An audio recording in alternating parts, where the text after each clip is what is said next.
Marina, welcome to Wellington, welcome to Auckland, welcome to wherever you're viewing from. It's Sunday morning and you could be out doing some things, but the best choice you've made right now is to be here live with us to watch our fantastic guest companies and teams pitch.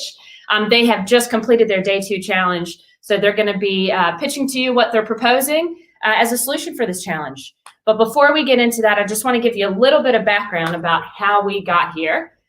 We have over 4,000 students doing YES this year from all across the country, and we've chosen the top 80 students to come and be a part of Entrepreneurs in Action Weekend. So of those 80 students, they are representing 21 different regions around the country and 57 schools, which is absolutely amazing. Now, normally we would have this event all in one location, but this year, for the first time ever, we're having a dual city event.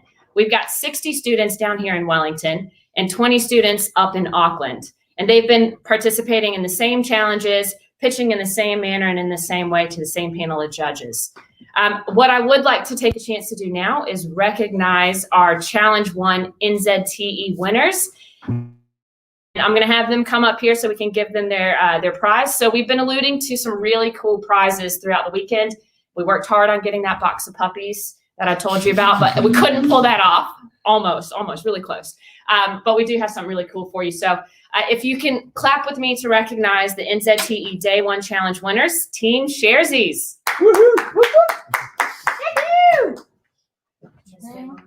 Yeah. All right, Sharesies. So we've got a Prezi card for you. $100. It does say Prezi card for Dad, so I think that's perfect. Here you go. Don't give it to Dad. Give it to yourself. Well done, team. Well done. Well done. And then we've got a certificate for each of you to say congratulations as the Challenge 1 winner. Awesome. So I need you there. Cheers. All right, Sharesies. Oh, how can I forget? They don't just get a $100 Prezi card. They get a $3,000 scholarship to Massey University Business School. So each of you, you don't have to divvy it up. So that's $3,000. How much did you get? 3,000. How much? I think I'm 3,000. How much? 3,000? Yeah. Was it 3,000? Yeah. I think it's 3,000. Sorry. Look, see, and that's why they were the winners, because they got that down. Okay. One more round of applause for Team Sharesies. Well done, guys. All right. Feel free to head back down there. You get a scholarship. You get a scholarship. Okay.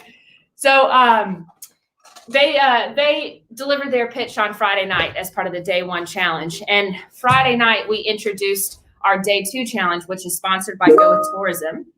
I'll give you a little bit of background on what the students have been working on for the past 48 hours, almost 48 hours. So here's the background that they were told. Unfavorable perceptions have long surrounded tourism careers in New Zealand, with it often being perceived as a poor subject or career choice. However, many who work in the tourism industry express their love and pride for their fun and fulfilling career. Prior to COVID-19, New Zealand expected a 35,000 to 40,000 person skill shortage in tourism by 2025. The Go with Tourism Challenge was a problem-solving challenge, and here's what their prompt was. To safeguard against the economic and social effects of such a large and growing skill shortage, how can we inspire young people in secondary schools to choose a career in tourism? So the students kicked off this challenge Friday night. Some of the wise ones took Friday night as a chance to get some sleep because they knew that Saturday and this morning was going to be all work, but they did have a little bit of play as well and had an awesome time at their corporate host offices. Now, we have a fantastic panel of judges today who are zooming in from their humble abodes to watch the teams present, and we'll have the hard task of choosing a winner for the Go with Tourism Challenge. I'm going to go ahead now and introduce you to those 4 judges. So our first judge is Chris Roberts. He's Chief Executive Tourism Industry Aotearoa. Chris began his working life as a radio journalist, went on to work at Parliament and then corporate communications. He has been the boss of TIA since 2014. Tourism Industry Aotearoa is the peak industry association for tourism business with over 1,500 members ranging from airlines and airports to hotels, holiday parks, transport operators, visitor attractions, and tourism services. Chris was put up a year at school when he was 7, so was 16 when he finished high school. Okay, what was I doing at 16, not finishing? And was 19 when he finished his university degree. Wow, Chris, nice. He says at the time, it wasn't always fun being the youngest, but he would love for that to be the case now. Chris, thank you very much for joining us. I think you might know a little bit about what this challenge is, and they're going to be an awesome panel. All right, thanks, Chris. Okay, our next judge, after retiring from Air New Zealand as Deputy CEO 6 years ago, Norm Thompson became an independent director with a number of organizations, including Tourism New Zealand, Queenstown Airport, Auckland Tourism Events and Economic Development, New Zealand Hotel Holdings, Prino Limited, New Zealand Golf, and most importantly, chairman of the Young Enterprise Trust. Norm just loves how Young Enterprise encourages youth to give it a go. Yes, shows what talent, innovation, and enterprise young New Zealanders have. Yes, demonstrates we are currently not short of talent in Aotearoa.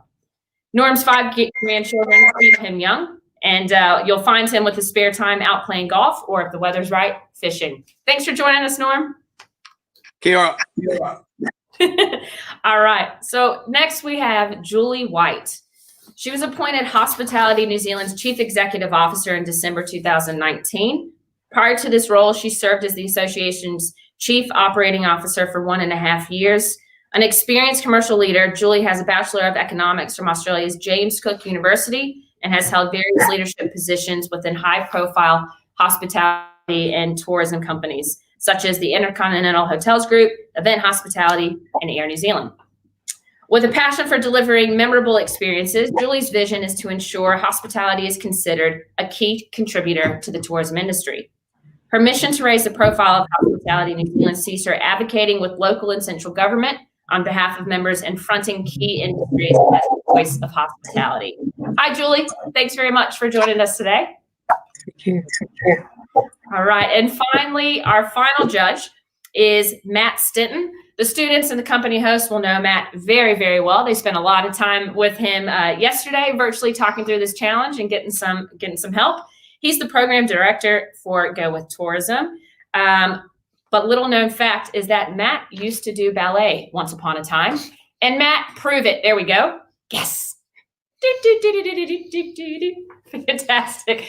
Thank you very much. 4 awesome judges who know a lot about tourism and about the industry and are going to be really, really excellent at choosing who the best pitch is. So without further ado, we're going to go ahead and get our first team ready. I'll tell you guys at home a little bit about how the pitches are going to work. So the teams each have 5 minutes to pitch. After the 5 minutes is up, we're going to cut them off. And then the judges are going to have 3 minutes to ask questions. Judges, it's only fair that we also cut you off after 3 minutes. So we've told the teams to be as succinct with their answers as possible. After that 3-minute round of questions, we'll have about 2 minutes or so to transition from one team to the next. And so we're going to do the Wellington teams first today. There'll be a little bit of a break in there, and then we'll kick it up north to Auckland to see what they have for us. All right, we ready to go? The first team's here. They are super excited, and I am very happy to introduce to you our very first team, and that is the team that's representing their corporate host, Asia New Zealand. Round of applause for Asia New Zealand. Let's go.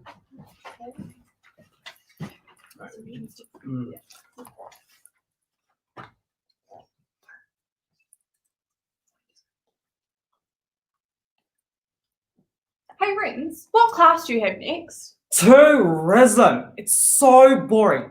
You sit there doing nothing. Such an easy credits. I wish we could do something a bit more hands-on. Do you want to be part of HOT?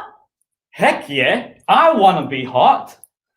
Here are the main problems with the current secondary school tourism program. Firstly, quality of education. Currently, teachers lack an understanding of the 9 sectors of the tourism industry. Due to a lack of high-quality resources, it leads to inconsistent, self-paced learning for students out of workbooks. Secondly, the stigma around tourism. Tourism is seen as a dropkick, filler subject, taken to gain easy credits to pass the year. Lastly, the future of the industry. Currently, students and parents feel uncertain about the future of tourism, finding it hard to imagine a lifelong career in their industry, especially after the effects of COVID. We are hands-on tourism, HOT. Our vision is to strengthen the next generation to flourish in the tourism industry. Our mission is to captivate students through critical thinking and real-world experiences to prepare them for a fulfilling career in the tourism industry.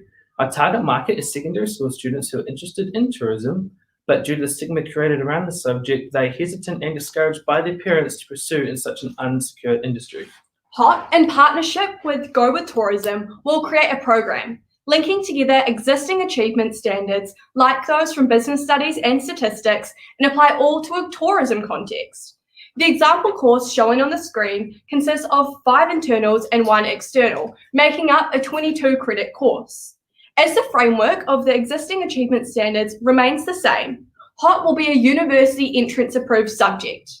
The course will help develop the transferable skills of critical thinking, solution seeking, communication and engagement, and so many more, all of which prepare students to go directly into a career in tourism or to tertiary education, ensuring that everyone has the chance to succeed.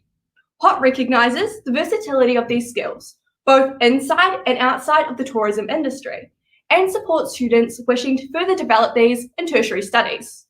So, HOT, in collaboration with participating education providers, will award scholarships to qualifying passionate students intending to develop these skills at a tertiary level. Now that's HOT. But how does HOT solve these problems?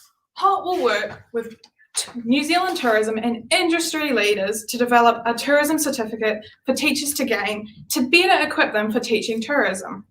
Alongside the certification, high quality resources will be developed alongside a network, focusing on connecting teachers with industry leaders to develop their skills.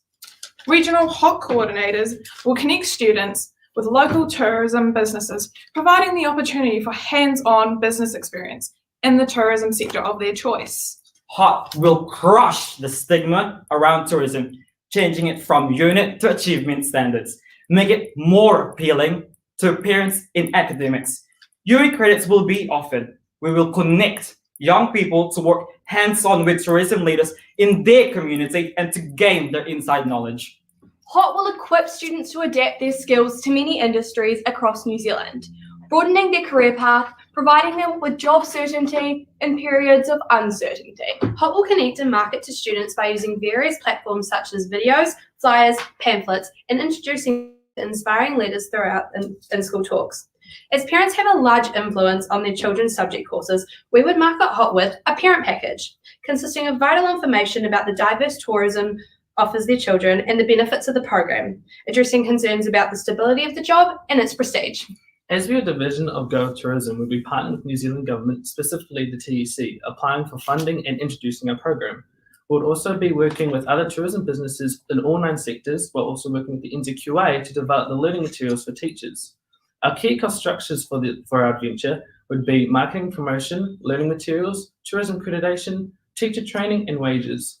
These can be expected to be funded by the government as our program directly addresses and works on fixing the skill shortages in that industry. No more boring workbooks, unsupported teachers, or negative connotations. I don't know about you, but after hearing this, I want to be HOT. But the real deal question is, do you want to be HOT?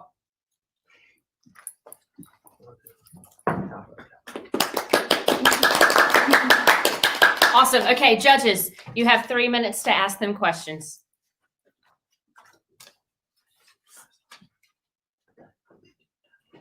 We're proposing 5 internal credits and 1 external. Can you tell us what the external would involve? Yeah, so the externals, I'm pretty sure the example one I put up there was was a case study. So this is something that they can work on throughout the year because we think it's important that they develop these skills to participate in external credits as well. And this prepares them for university courses. Thank you. You've identified the issue with parents and with your parents pack. What do you think you're going to be able to include in that to parents about tourism as a career? So the parent package will be included. So we've got the students who are wanting to come on board within in the tourism industry or wanting to use that subject or through the program. The parent package would include more information that is just more in depth, gives them that security that when they're the child is taking on tourism, that they're going to have that secure future, that secure job when they come out of it with that certification. So it really goes into detail about how transferable the skills that you can learn in the industry are. So like the communication and engagement, critical thinking and problem solving, and not only applicable in the tourism industry through all those 9 sectors, but they can be used in different career paths throughout their lifetime. Very good.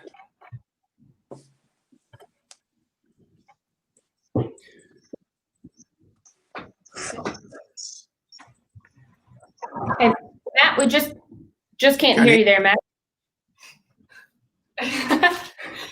No, not yet. I saw hello. I think his question was hello. Still Nope, can't still hear not. you, Matt. But I had a question relating to Matt, though. Some of the things you guys are talking about in terms of delivery, there's possibly existing vehicle for that delivery, which is Go With Tourism. Would you see HOTS being a separate, entirely separate entity to existing things like Go With Tourism, or something that could enhance Go With Tourism and develop something that exists already? We definitely want to partner with Go With Tourism. So we kind of want to work as a division under them. So we can work with Go With Tourism with all their connections. So we don't want to be a separate entity. We'd really love to work with Matt and his team to really bring this experience to everyone. So it's the best. Well, I love that you want to work for us. Can you hear me now? Yes. Hey, there we go. Look at that. Technology is always fun. Hey, my question to you was, obviously you're targeting parents and students, which is great. What are you doing to target market senior leadership of education? So obviously the managers of the teachers, because obviously there's stigma related that, and a lot of the time that management team don't support tourism teachers. Are you doing anything to support them or market to them? We are. So we're thinking of getting all of those people from tourism that may be out of a job at the moment and having them work with those senior teachers to really show them what all their skills they've accumulated as a part of their tourism experience can do for children, because teachers are passionate about what their students can really do. So having this greater awareness through speaking to actually industry leaders will really enhance teacher perspective of the program and hopefully encourage them to get this extra training we really want them to do to provide the best education. All right, any final questions? Good. All right, round of applause there for Asian New Zealand. Good job, guys. Thank you, guys. We'll take a couple of minutes to let the judges jot down some notes, and I'll just let you know that you saw that they had some branded T-shirts on. That was their corporate host, Asia New Zealand. So each of these teams that's competing has been hosted by one of our amazing corporate hosts. So when I say hosted, I mean these corporate hosts are giving anywhere from 1 to 3 or 4 staff members all day Friday from about 8 a.m. until 10 p.m. at night, all day Saturday, and then they're here on a Sunday morning, potentially even more nervous than the students are. You should see the corporate hosts who are out there and like, you guys are going to do great.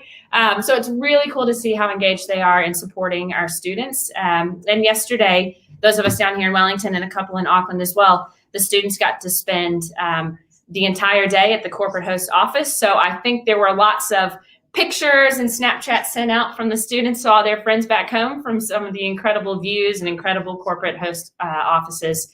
So thank you very much now, and I'll thank you at the end as well. But to all of our corporate hosts, you've been unbelievably amazing, and our students were buzzing after coming home yesterday. So thank you.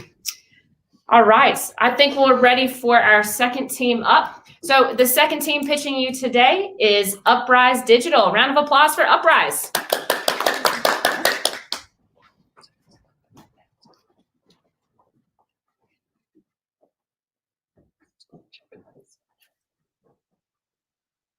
This is Hamish.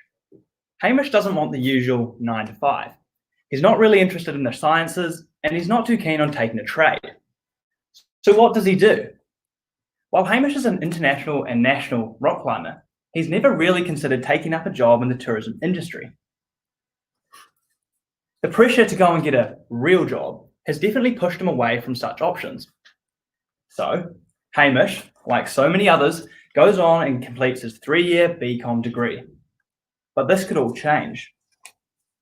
We want to disrupt the market of heavily saturated ad campaigns by introducing a truly unique and innovative strategy that will motivate young people to think about a career in the tourism industry.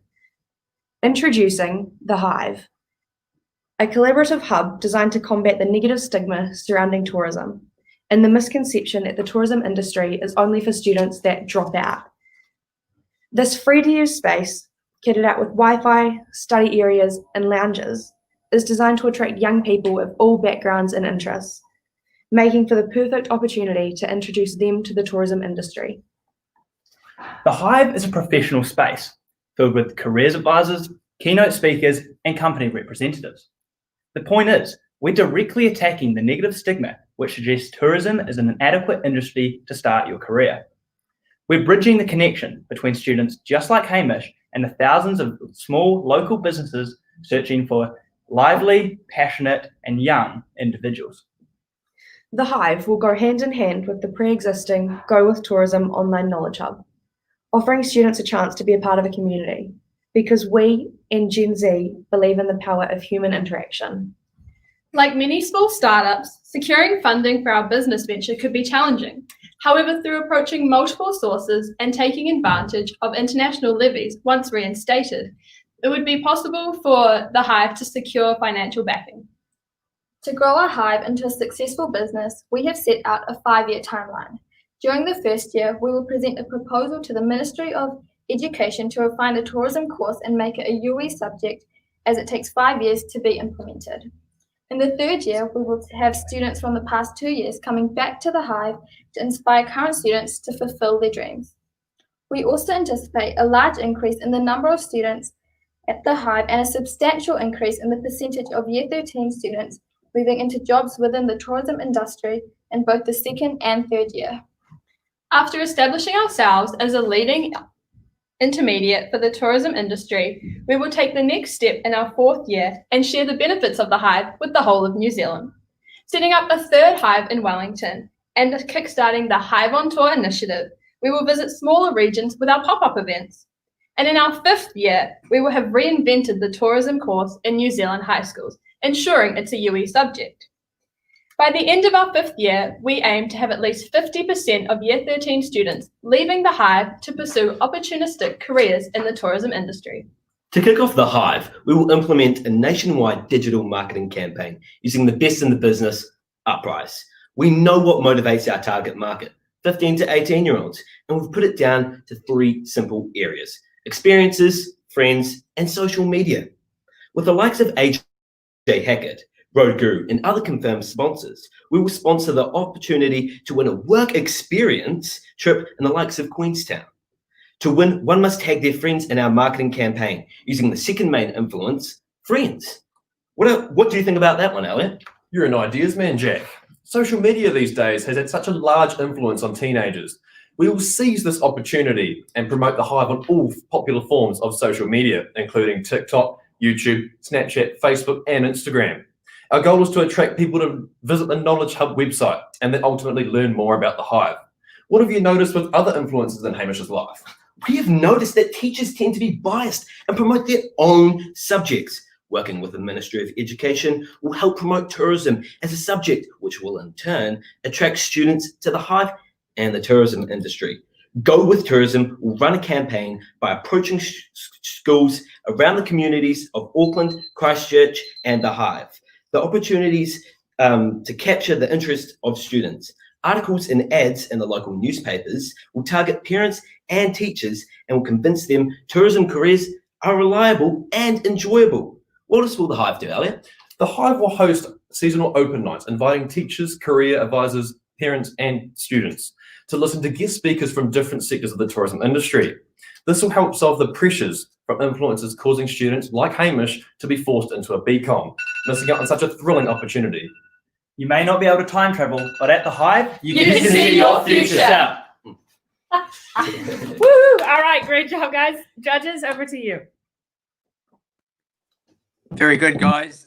Just with regards to what you're endeavouring to achieve here, did you give any thought as to what would need to be covered as far as subject matter is concerned to be able to bring it into a UE subject? You talked a lot about experiences in the industry, but what about getting down to the actual subject content? Did you think about that at all? So I think in the tourism industry, a lot of what happens is you can find a lot of different papers from different subjects. So for example, like you take accounting, economics, business papers, and we can work with the Ministry of Education hand in hand to try and make tourism a more substantial and inviting subject, to make it a university entrance subject, and then work with the universities, of course, to make that happen.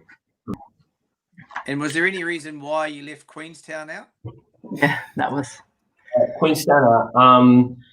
Pretty much, it's a 5-year plan, and of course, going throughout, the future of the Hive, because the Hive is going to be around forever, right? Queenstown and those other, Tauranga, those kind of cities, they will be, have their own Hive, but in the meantime, we'll be going through like a tour of taking the Hive to youth groups and other places where there's an already established place. I think also adding on to that, we're trying to put the Hive into very popular, dense places. So in Queenstown, a lot of it's surrounded by tourism businesses anyway, so that does capture the interest from students from Queenstown. And I think if we target cities like Christchurch and Auckland, we can get to more schools and then bring those people into the tourism industry to then distribute out to the rest of the country.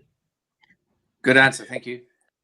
The Hive drop-in spaces. Obviously, there's a reasonably high overhead to maintain a physical location. So, a couple of questions. Beyond the host open nights, when you have a guest speaker and you attract people in, what's going to actually attract people to turn up to the drop-in centres on an ongoing basis, not just occasionally? And did you consider any sort of digital Hive so that you could have a drop-in centre that was actually online rather than in a physical location? Well, yeah, there already is a knowledge hub just after the online one. But yeah, we know that we're influenced by friends. One of the reasons why I signed up for business was my friends are doing it. If the friends are at the Hive, I'm going to be going to the Hive. That's one of the strong things. Which is why, sorry, Jack, we've also added the lounges, the study spaces, and the fact that it's a free area with Wi-Fi. Like in this day and age, kids love Wi-Fi. And so, as Jack said, if your friends are going there to study and do these things because they're interested in tourism, it's going to attract you to these free things. And then suddenly you're exposed to the tourism industry, which is then pushing you on to possibly see yourself in a career in tourism. Okay, that's all the questions for Sorry, we'll make sure, judges, we've got 3 minutes and they do go quickly so we can share the love in the next. All right, round of applause up, right? Everyone? Thank you.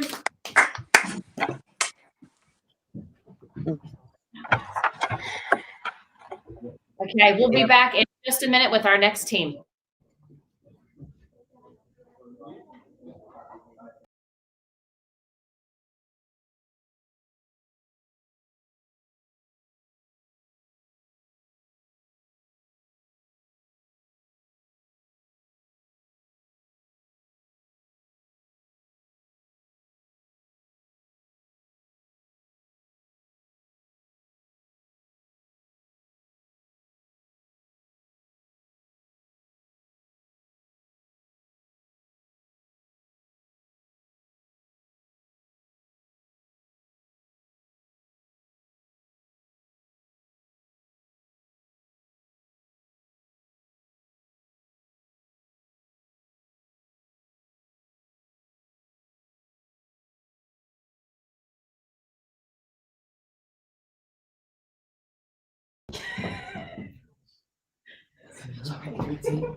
All right, welcome back. So we've got our third team up to pitch, and they are represented by Vaca Interactive. Here we go.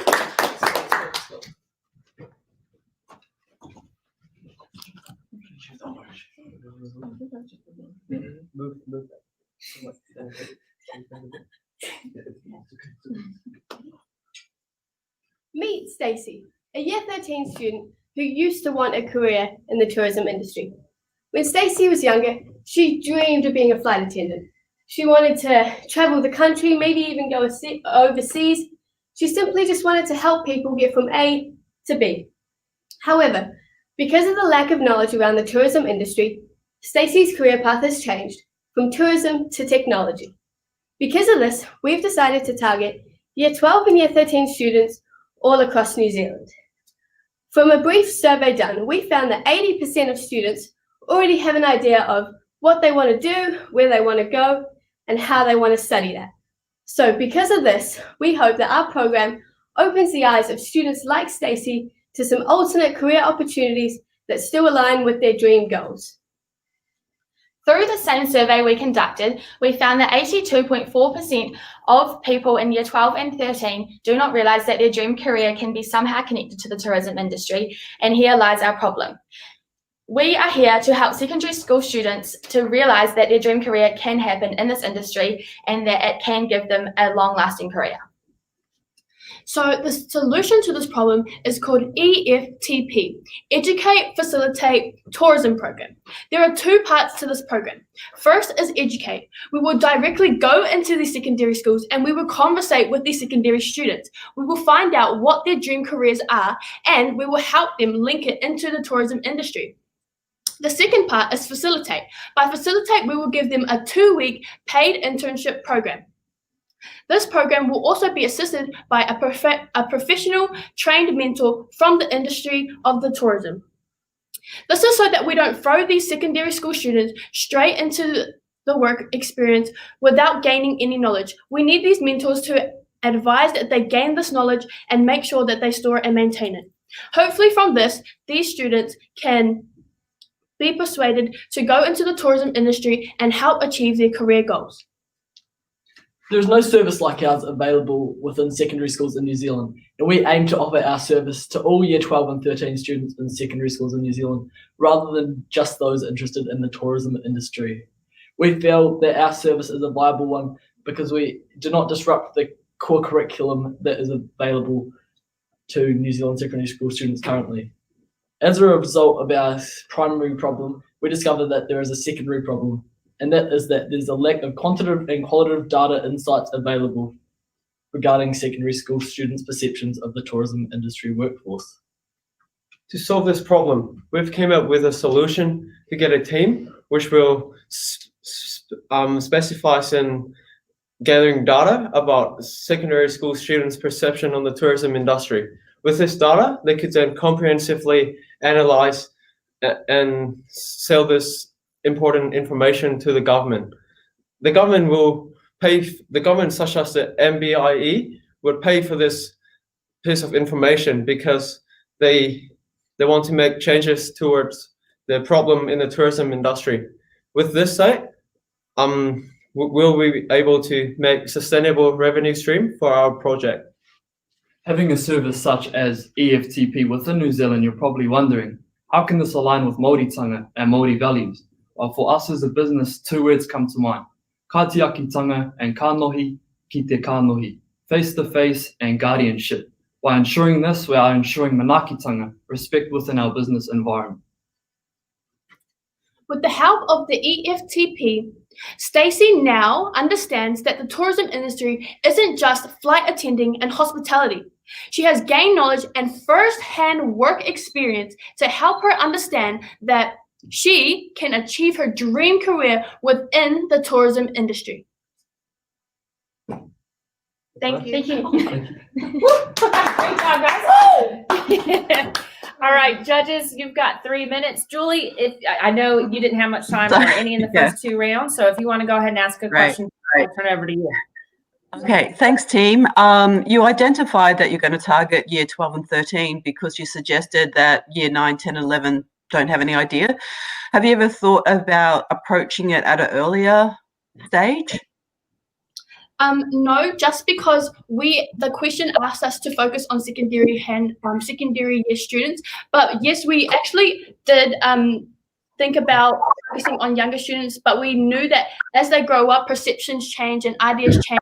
So this means that the career choices change. And so we wanted to target year 12 and year 13 students as we did surveys to actually prove that they know what their career goals are. And so they'll be more certain and solidified on their career goals rather than younger students. Kia ora, guys. Well Okay. done. And with the data, the PEC data.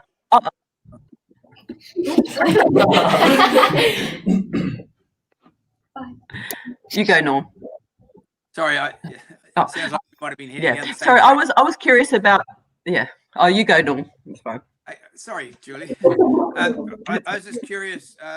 You spent quite a bit of your presentation talking about getting further analytics and data. What is it that you are hopeful of being able to get from that additional data that's not already available? We did a few surveys yesterday with some of our contacts. Obviously, we are the target market, year 12 and 13s. So we obviously can relate to them, and we have contacts through them, our friends and family through at school. So we have that advantage where we can contact them easily and find out the data and what career goals they have. And we, find that's an advantage we have over the government. And a quick one from me on the 2-week paid internship. 90% of the tourism industry is SMEs with 0 to 3 staff.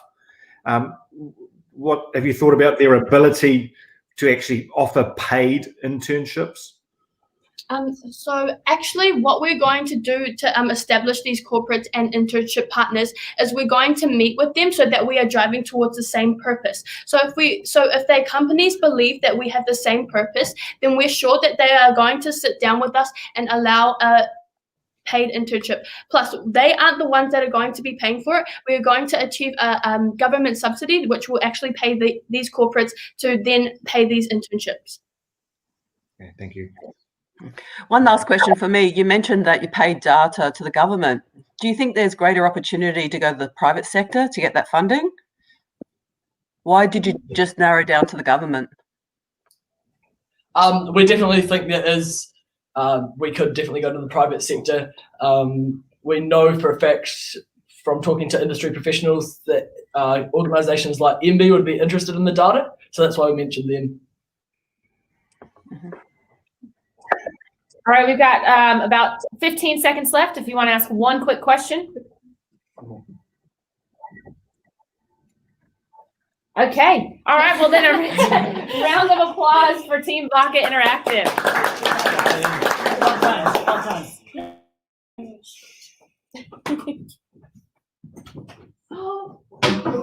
Okay, we'll be back in about 1 minute with our next company.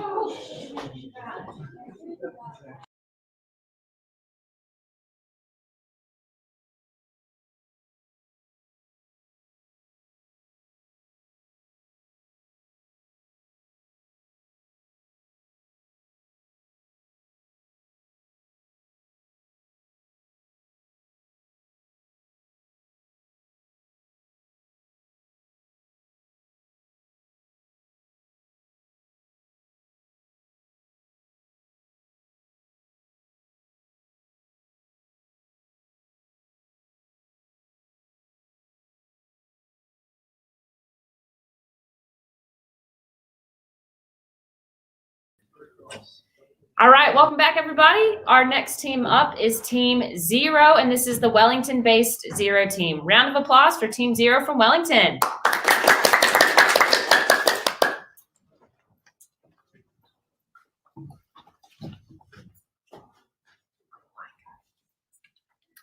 Let me introduce you to Daniel.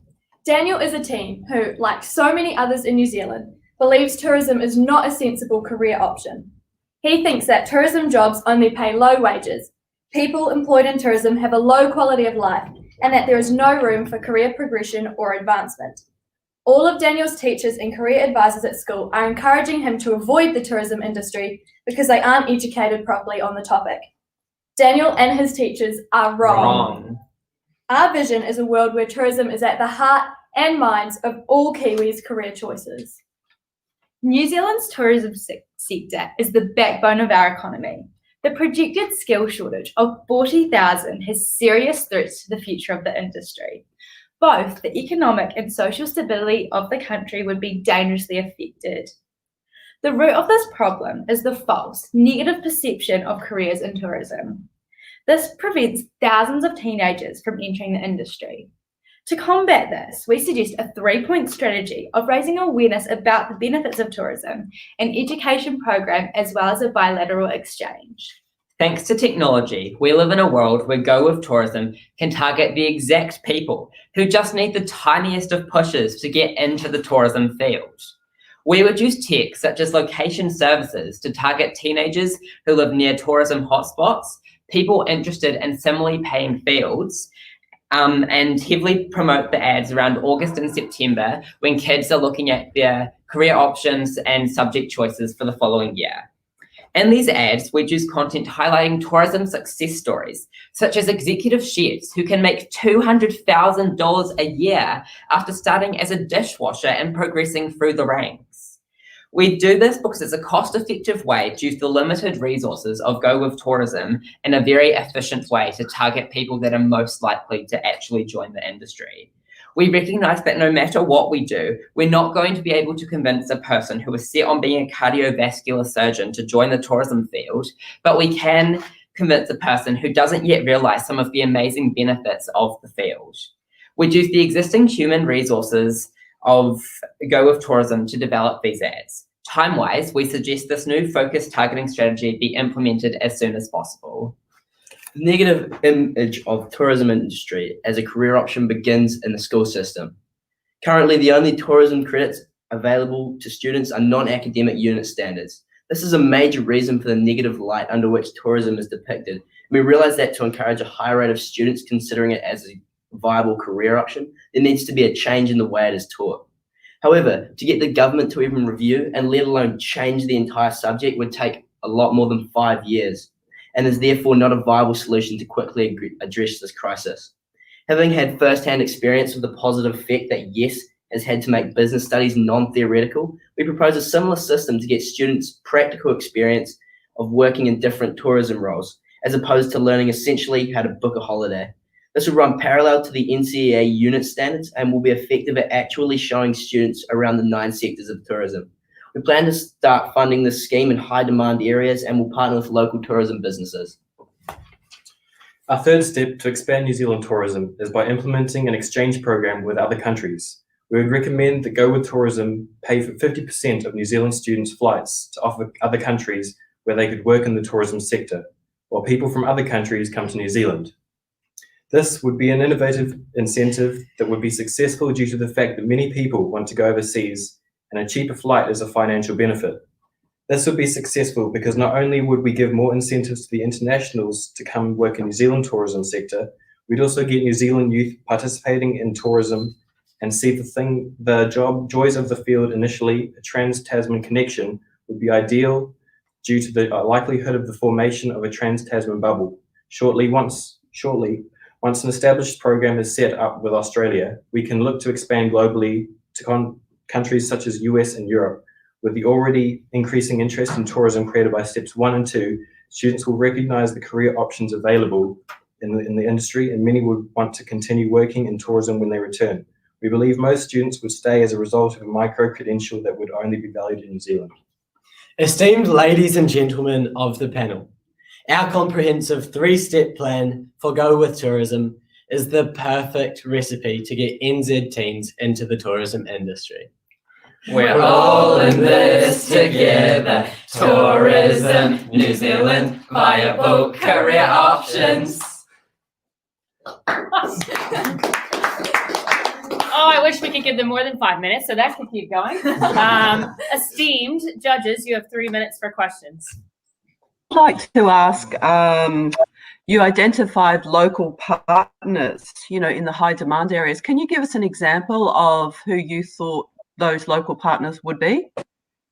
Of course.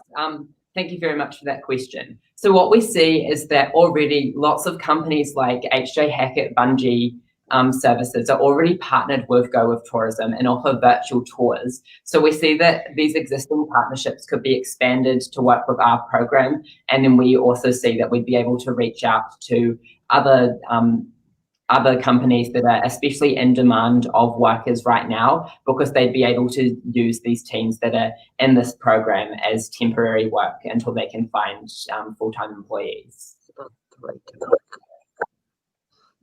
Can you explain a little bit more about the micro credentials and how that would attract people to come back to New Zealand? If you set up an exchange program, don't we risk just encouraging, training people and supporting them and encouraging them to head off into the world, and we actually lose them? I'd like to know more about how you see them attracted to come back and work in the New Zealand industry. Yeah, well, we intend to offer scholarships as well when they come back, and discounts on accommodation as well. So we intend to give them benefits, to give incentives for them to come back to New Zealand. And it's also important to note that this is a bilateral exchange program, and we see that when there's larger countries such as Australia that we'd be partnering with, it's more likely that we'd get more Australians coming to New Zealand than New Zealanders going to Australia as part of this exchange. In your business plan, you identified areas such as Northland, Bay of Plenty, and there seems to be quite a gap. Auckland's not mentioned there. Is there any reason why you left out Auckland?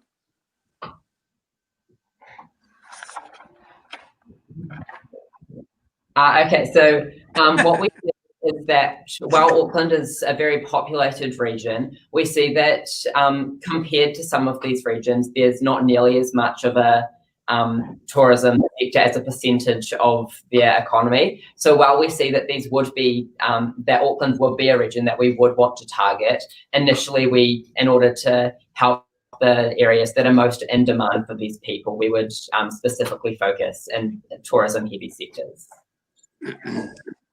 30 seconds left. Matt, did you have a question as well?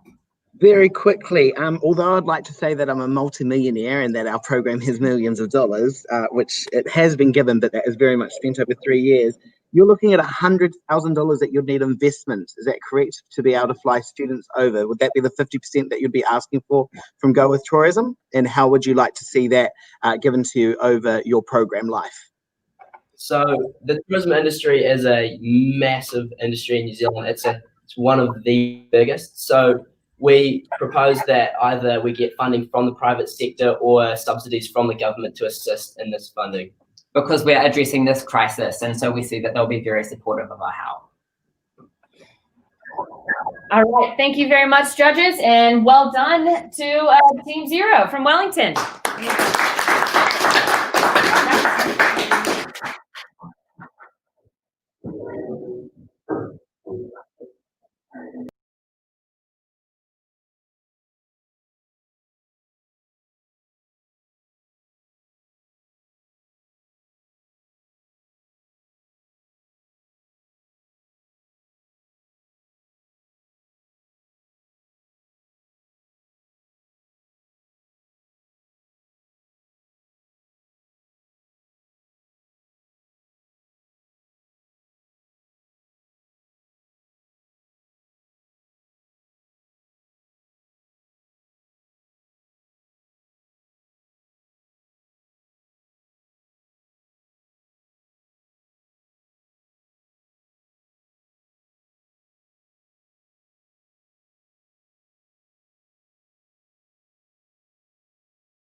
All right, our next group up is Team NZTE from Wellington. NZTE, here we go.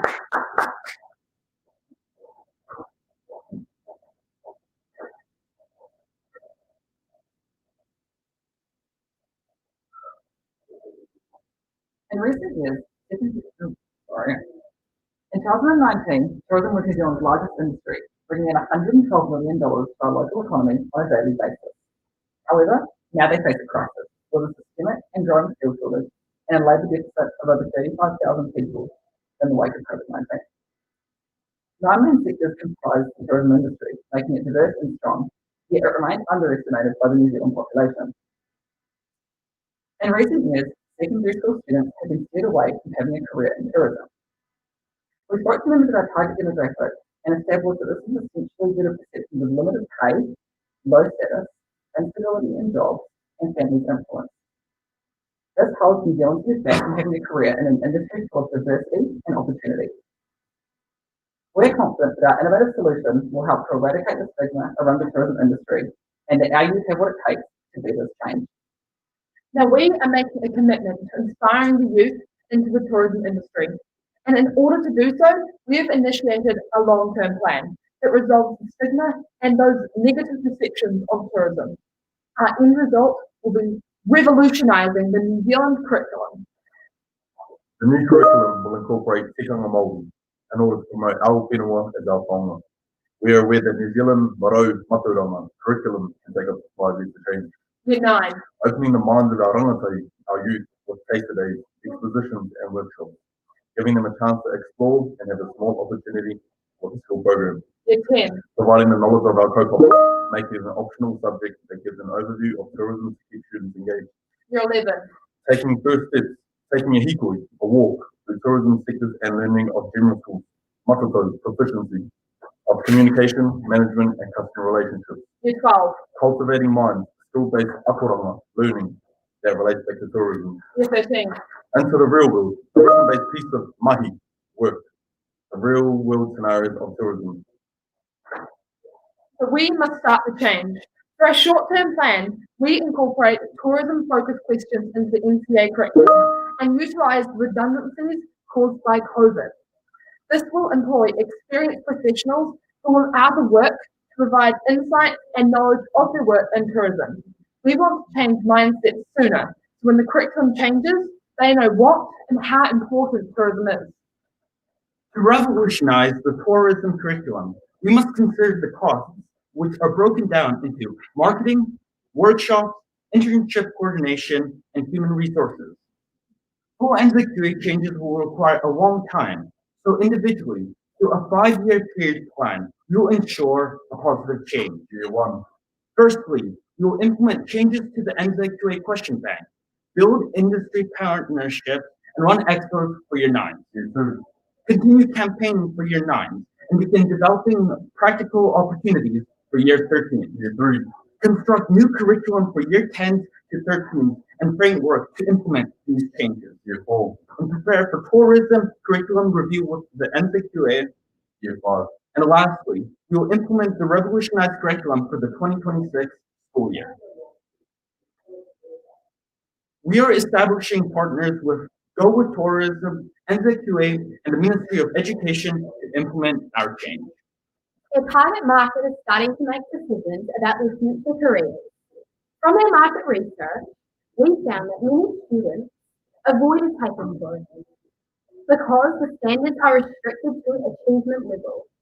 On top of that, tourism is not university approved, which makes students think it's a dropout subject. We'll use a range of marketing strategies to attract an audience for all ages and RTL. A campaign aims to excite the youth in New Zealand and ready them for the change in the school system. We will also use our own New Zealand icons such as Stan Walker to promote the tourism industry and start to take away the tunnel vision we currently have. The terms we will use to market at the younger demographic are social media platforms such as Instagram and TikTok, whereas we can use Facebook and radio stations to market towards the older demographic. By using positive promotion, we can remove the stigma around tourism. Ngā mihi, and thank you for listening. All right, thanks, team. Judges, it's got 3 minutes. Guys, well done. Can I Yeah. just ask, what brought you to identify the importance of bringing Maori into the program? I reckon just for our tikanga Māori is, bring passion through our youth to just have, passion for tourism. Yeah, and as the tourism industry grows and kind of, I guess, heals after COVID, and more people start coming to New Zealand, we don't want to take away from our tradition in New Zealand of Māori culture. Very excellent. Thank you.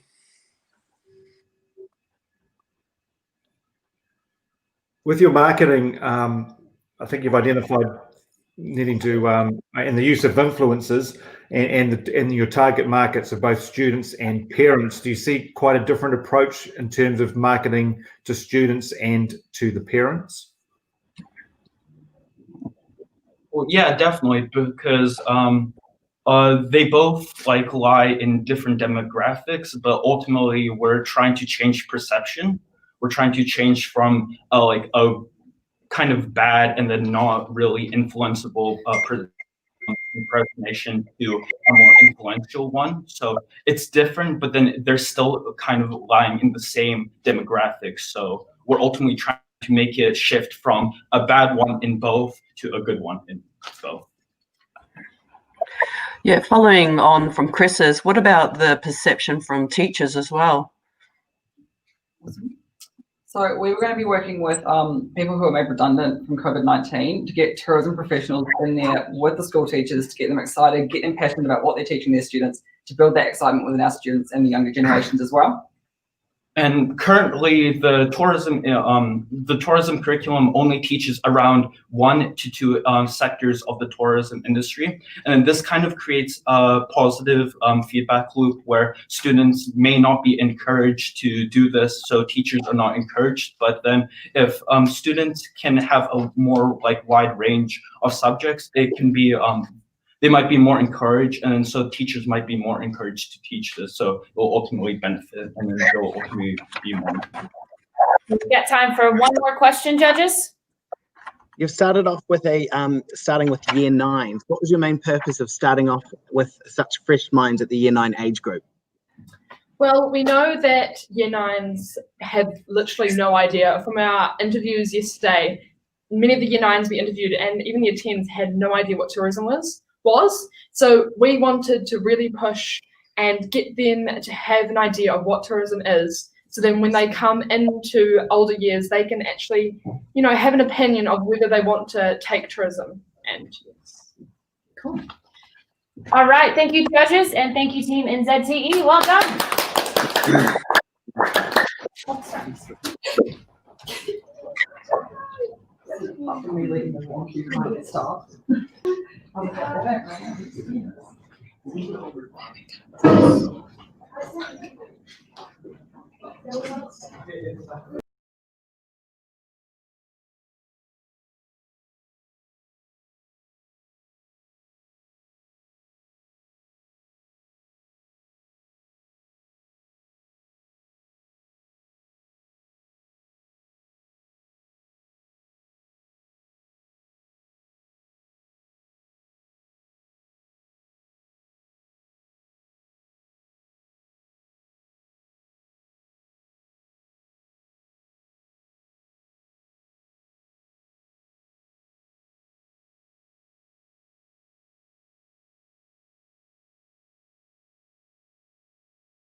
All right, hello and welcome back. Our next team up is Team Sharesies from Wellington. All right, Team Sharesies, floor is yours. Woo-woo! Woo-woo! What can you do? Okay.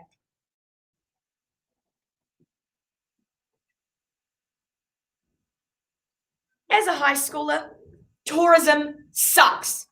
We are going to be working for the rest of our lives, paying for this failure of a school subject. I mean, it isn't even offered in most of our schools. My teachers think bad of it, and my parents think even worse than it. So why would I, or anyone else in this room, actually want a job in tourism? I mean, what is it going to offer me or anyone else in this room? Cicely, tourism is a $40 billion industry with high value opportunities and great career pathways. Why do high schoolers like Cicely not view tourism like this? Clearly, it is the lack of positive exposure to careers in tourism for students. High schools like Cicely value experiences.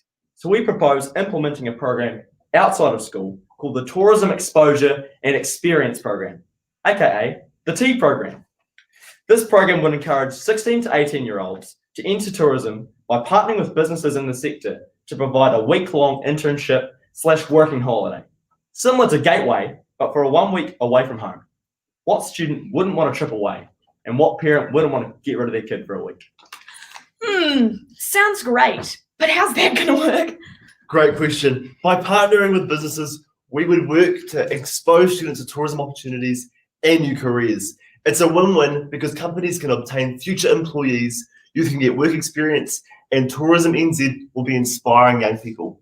If there's any partner we need to work with to make this happen, it's Go With Tourism and the Ministry of Business, Innovation and Employment. It's quite a mouthful. But anyway, Go With Tourism has existing relationships with youth. By drawing upon their great experience and MBI's unallocated $40 million international tourism levy, we can make our program possible for years to come. Now for the specifics with them. So, based on current travel costs, the expenditure needed to send one student to the program for a week would be approximately $1,200, which would equate to around $14,400 for a small group of 12 students to attend for a week. So we plan to have only around 4 trips in our first year of operation. So this should be well covered by the funding from the donors that we have mentioned. The return on investment we think is pretty immense. We estimate if only half of these students choose to take a career in tourism in the future, that we could expect to see a $1.7 million return to tourism within the first year. Wait, so who is this market to anyway? Well, Cecily, our target market is high school students aged 16 to 18. However, at T, we recognise that we have greater potential than that. We will be marketing towards secondary students, kura schools, parents, as well as NEET students. NEET students are those who aren't in education, employment and training. I hate to say it, but students actually value their teachers' opinions. So we will market ourselves through the endorsements of teachers, which will hopefully lead to a higher acceptance rate. I agree. Truth is, parents don't like tourism for their children. So if we cannot bring parents to tourism, then we'll just have to bring tourism to the parents. Hey. Targeting them is significant as their opinion is vital in their kids' decision making. Yeah, of course. Think about it. Who first asked you that God-forsaken question? What do you want to be when you grow up? Well, it was your parents, of course.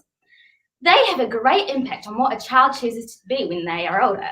And by convincing parents that tourism holds a good future for their child, it will give us access to a more inspired and motivated next generation for tourism. So we can also market to NEET students to get them into the tourism industry. Not only will this be solving the shortage of workers in tourism, we'll also be increasing the size of New Zealand's overall workforce, which we think is pretty cool. Now, NEET students are a bit of a difficult demographic to reach, so we're proposing that we market to them through community centres that many of them visit already, as well as the Ministries of Youth and Social Development. This is because that's because we believe that NEET students find personal contact, really valuable. Well said, Finn. We propose the T program be implemented to give students the positive exposure to the tourism careers they are currently lacking. T is attractive to students, to businesses, and to New Zealand tourism. It has fantastic opportunities for expansion in the future, and we have shown that it is absolutely financially viable. Wow, it sounds like you guys are really onto something. I think this could really improve tourism as a whole. And you gotta remember, Cecily, a sip of tea, a taste of tourism. I'll just do the same thing that they did and say, judges, you have 3 minutes. Well done, guys, and interesting comment. The challenge, the question that I put to you is that you talked about in the first year having a small group go on one of these experiences, but the challenge, as you got from the brief, is that we're looking for 40,000 more people in the industry. How would you propose supplementing your idea in order to be able to get closer to the 40,000 which is needed? Obviously, in the short term, this is just a small program for the first year to make sure that we can show that it is a viable business opportunity. In the future, we plan to expand this to be close to 1,000 students per year with multiple trips to lots of different small businesses around the country and cater to specific skills of different students to benefit different areas of tourism. It's got much bigger potential in the next few years. I'll just add on to that. Also, what we believe is kind of missing in the tourism is sort of that kind of prestige that other industries offer. So by having, a program that is not just the 40,000, it's going to up that prestige, which should actually, increase interest in it. And it'll be an exponential growth, the interest in it anyway, so we'll multiply as we go on. Where's the content? I think it's good, the experience, you've identified that, but how are you going to change the content at the school and the options available? I think I'll take that one actually. Yes. Currently, tourism in schools, it's obviously the NCA subject's not working currently. It's not offered in most of our schools, so it's not even an option for us to actually pursue. So we think as of now, rather than like revamping NCAs, that's going to take too much time. We think that this will be an outside of school program because students will have more interest in it. So rather than changing that content, we're more like, here's a better option to that content. And they're actually exposed to the world of tourism rather than being sitting in a classroom, you know, trying to learn tourism without actually getting out there. It's more realistic is what it is. Gives the picture of the idea. Have you thought about the timing and whether 1 week is what made you settle on 1 week, you know, rather than say if it was done in the summer holidays, a 5 or 6 week period where they might actually get more in-depth time and the business might get more out of having the person there. Quite a load on a business to take someone for 1 week. Student, mate, what does the business get out of it from that 1 week?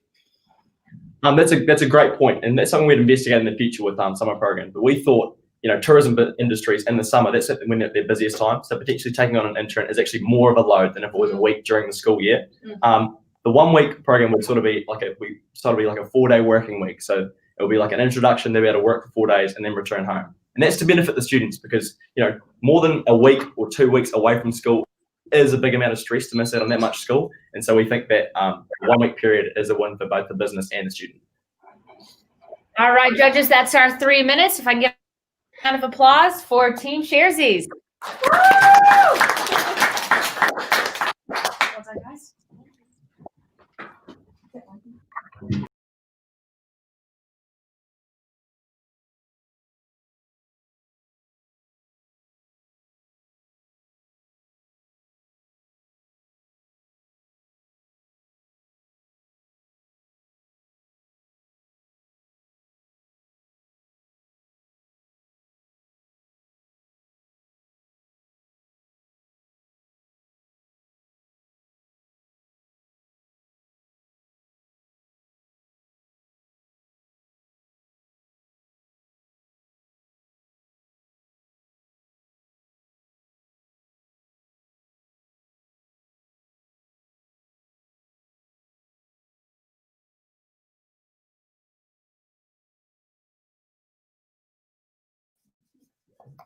All right, welcome back. Our next team pitching is Team Akina. Round of applause for Team Akina.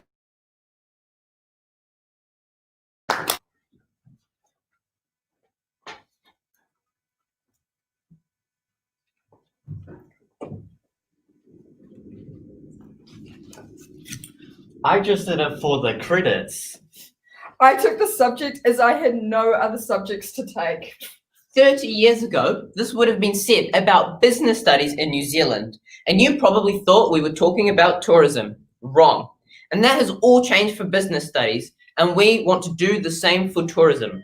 An industry largely reliant on migrant work has seen a mass exodus of workers due to COVID-19, and there will be big shoes to fill for the post-COVID to top the pre-existing worker shortage.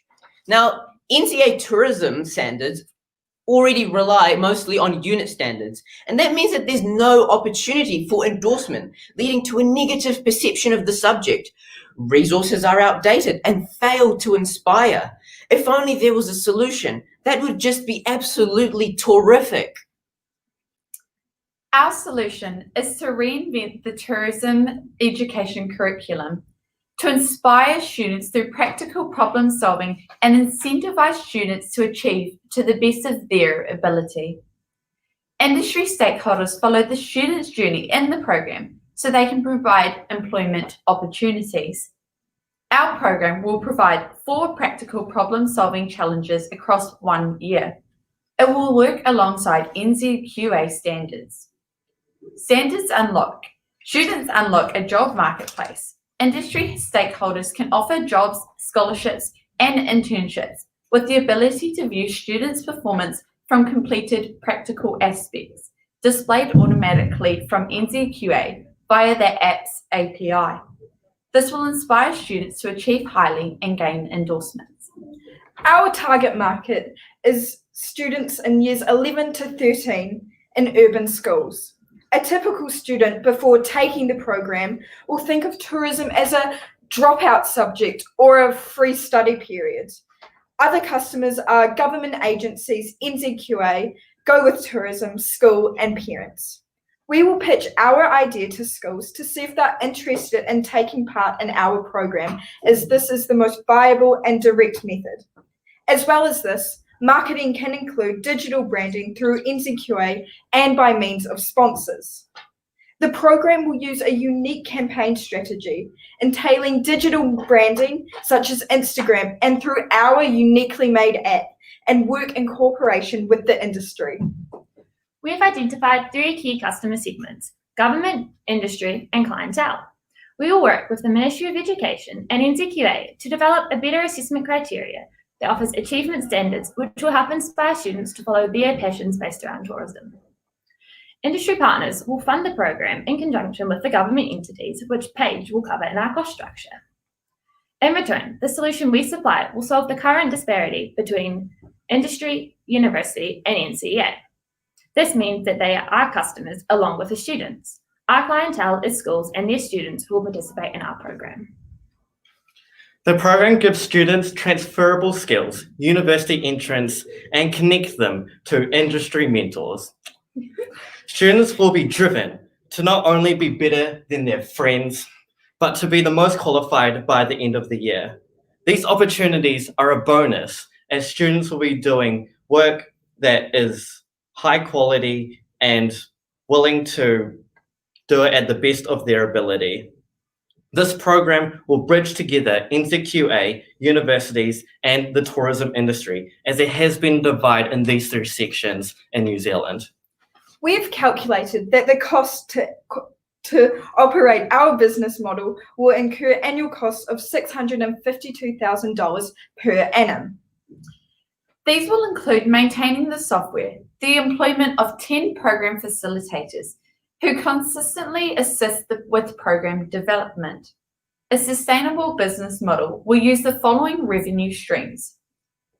Students will pay an upfront cost to use our program. We will connect into a subsidy scheme, government funding through the Ministry of Education, and investment from the tourism sector.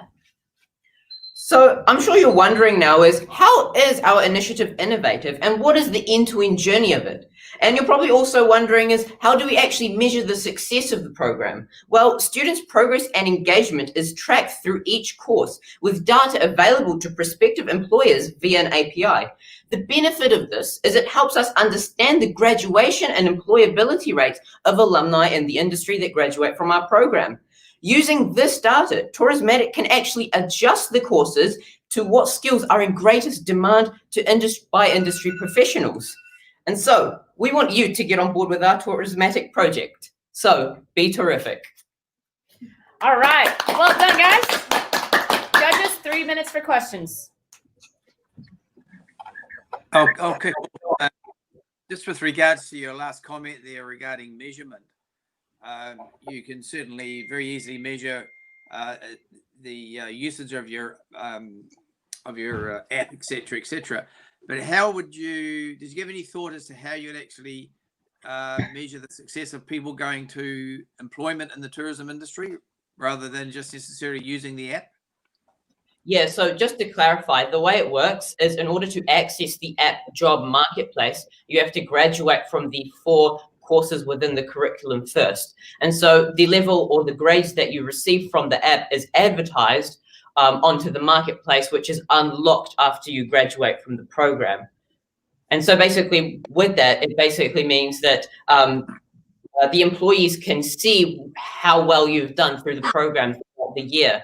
and view the skills that those students have developed. And that is what incentivizes the use of the application and for industries to recruit using that application from the curriculum. I think just to properly answer it just a little bit better, I think the way that we will make and measure our success is by whether they actually maintain their position in that job. Do they just go in it for a short period of time, or do they use it as a building platform to gain a higher position? Same question from me. I like your idea, and I think it's based off a model that you know very, very well. It's very close to the Young Enterprise Scheme model. So it's a good model, and we know it works because you guys are doing it well. My question is, how much would students pay, and have you tested that theory? Because you could speak to the Young Enterprise Scheme, and a lot of students sometimes don't pay. So what is the cost to a student, and how would you run if the students didn't pay?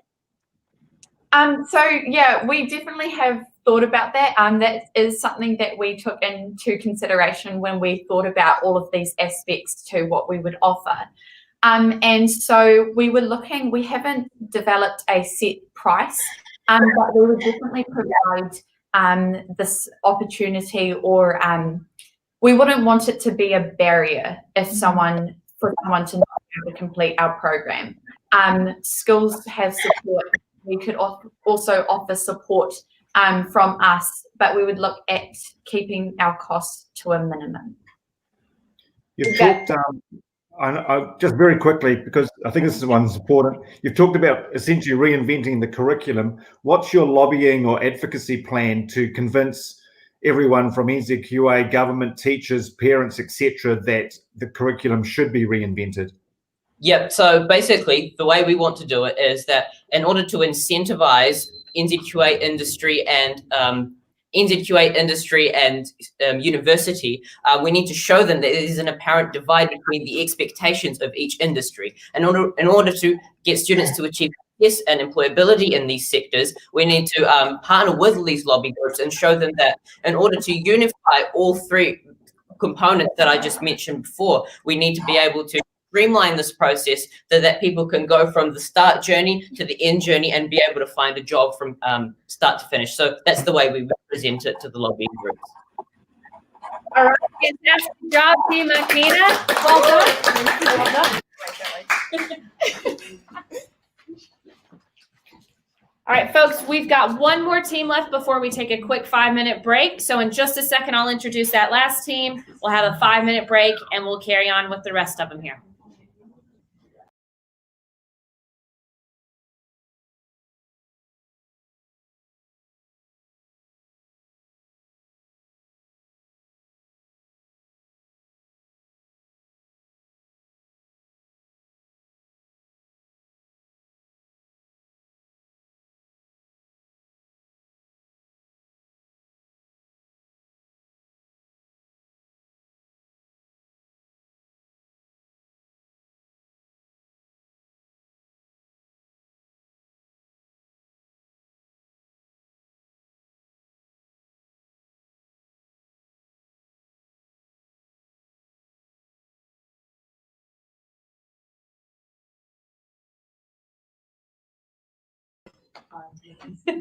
All right, lots of very pumped people behind the screen right here, right now. So let's go ahead and have a big round of applause for Team RO Digital.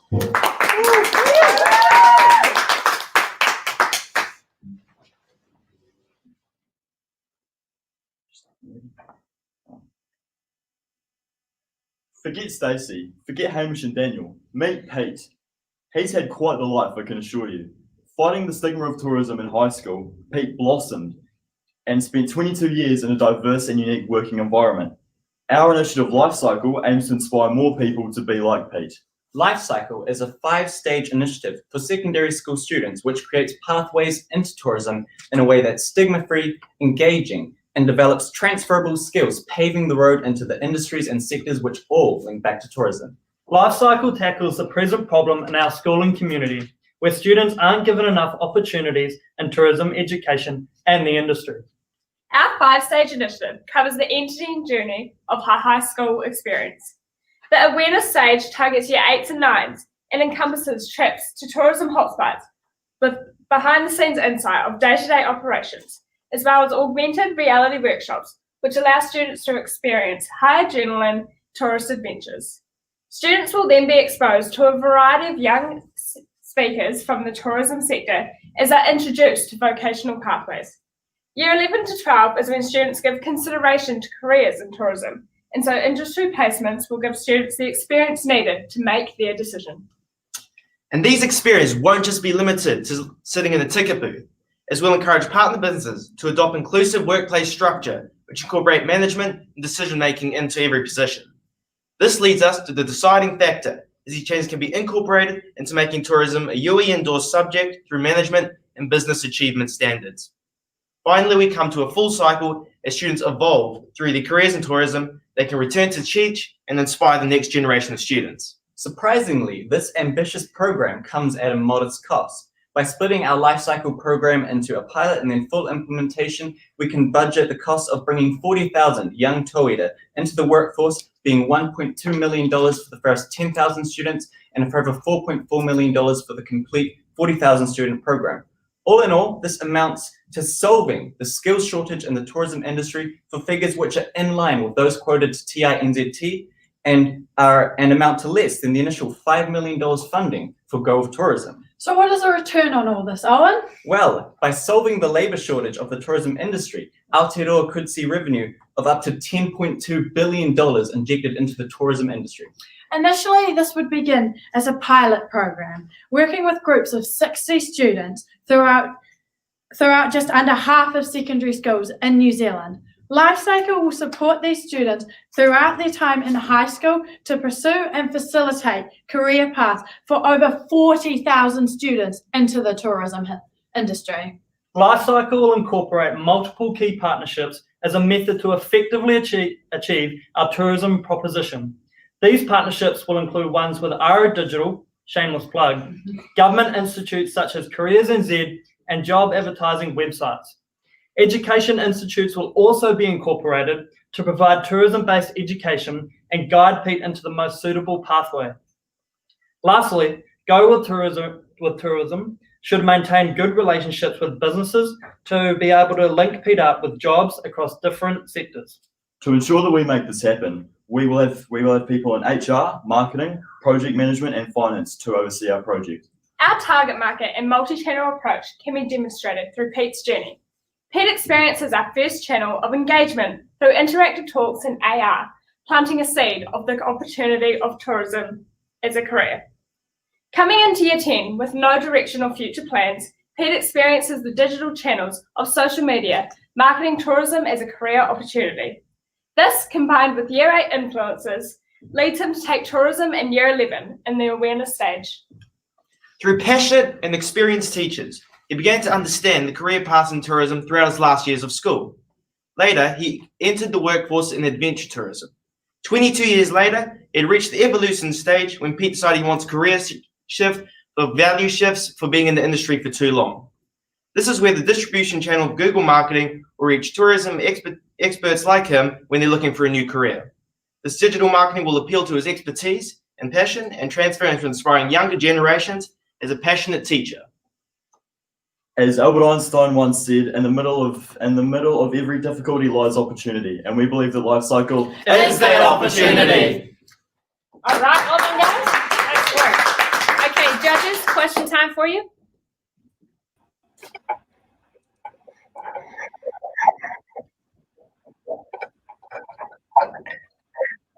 So from what you've just presented to us, can you, in sort of 30 seconds, say, what is the number one thing that you would like to achieve out of what you presented? Number one thing in 30 seconds is getting kids into the tourism industry in a way that's stigma-free and has transferable skills as we started off. Now, this is split into our 5-stage process, but if I was to choose 2 of those most important stages, that would be introducing students into tourism in a way that's stigma-free by making it fun, interactive, and engagement. And then later on, moving them into careers which are meaningful in the actions they undertake by incorporating managerial skills. You've identified quite carefully different stages for the students and different approaches for different age groups. What about the other key influences, parents, teachers, career advisors? Did you have any thoughts or plans on how to influence the influencers? Yes, so because we will be partnering with people like NZQA, we will be working closely with the programs and careers of advisors, and hopefully shift their mindset. And we have recognized that mindset limitation of the current generation, which is why we have divided the program into a pilot and then subsequent phases across a multi-year approach to recognize that mindsets over time change, and we're going to see increasing success in the program over time. So team tourism obviously offers so many diverse roles and transferable skills, which we've heard from so many of the teams today. And they lead from anywhere from being business development managers, accountants, marketing managers, HR managers, tons of different things. What would you do to ensure that your program can be conjointly run with other programs and initiatives to ensure that not only are we building capability for the tourism industry, but those that want to have a conjoint sort of career between multiple different disciplines, that can be done?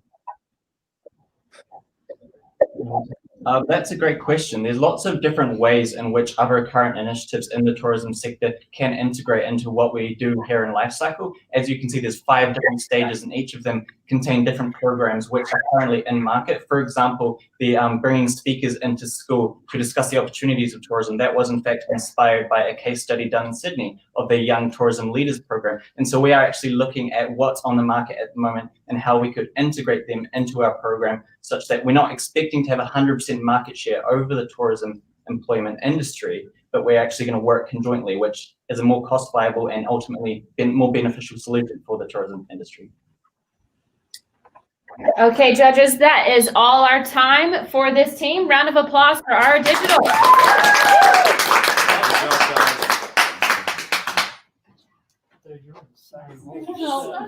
All right, so just to give you at home a little bit of insight into what happens behind the screen right here, there are the corporate hosts I talked to you about, the mentors are on the other side, and during the questions, you see a lot of this, and you see a lot of this as the students nail these answers.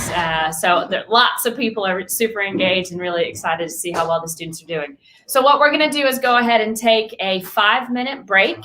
When we come back from that 5-minute break, we'll have 2 more teams pitching from Wellington, and then I'll kick it up to Auckland, and we'll get to hear from our 4 Auckland teams. So we'll see you back here in 5 minutes.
All right, welcome back, everybody. Our next team up is Team Spark from Wellington. All right, Team Spark.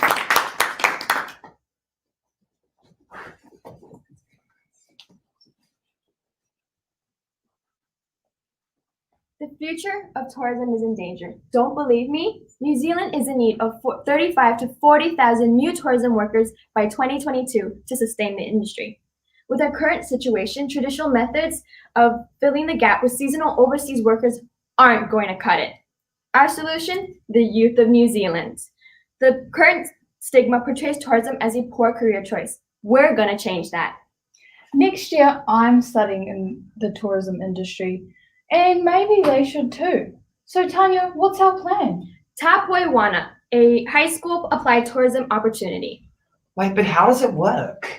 All Year 9 and 10s will be placed in tourism classes to embrace this ever-growing sector, equipping students with key knowledge. 11 students would be offered optional 1 day a week and Year 12 and 13 2-day a week minimum wage paid placements with businesses in the tourism industry. Oh, sign me up. Who wouldn't want to be paid to learn?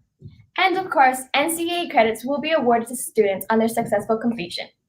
Starting with some of our country's biggest tourism regions, Auckland and Queenstown, our aim is to embrace students in the tourism industry, starting small but hitting big. I had a chat to Mark Bellinger, a former senior analyst for the Ministry of Education. He clearly stated this is a great idea. With the support of Go Tourism and the Ministry of Education, investing into New Zealand's secondary schools would be investing straight into New Zealand's tourist economy. TW is eligible for $800 million of government funding targeted at alternative education and the COVID-19 Tourism Recovery Fund. This would cover all of our running costs. Yeah, but how is this going to help me? Well, you'll be equipped with a basic understanding of employer requirements and the great tourism industry. This would be a great opportunity to provide a program of guidance that doesn't just help you, but increases the desire to work in the tourism industry, breaking down those ridiculous preconceptions that tourism is a poor choice. With a two-step campaign, we aim to break the stigma surrounding tourism and adapt to target the two main segments of our target market, parents and students, to create a lasting, positive engagement. This will be done with ads on social media. Why should only universities be able to do this? The second part of the campaign will target parents on social media, featuring comical videos and photos of these meddling parents who are not listening to the positive aspects of the tourism industry. This will really encourage the parents watching to encourage them to guide and not pressure their own kids.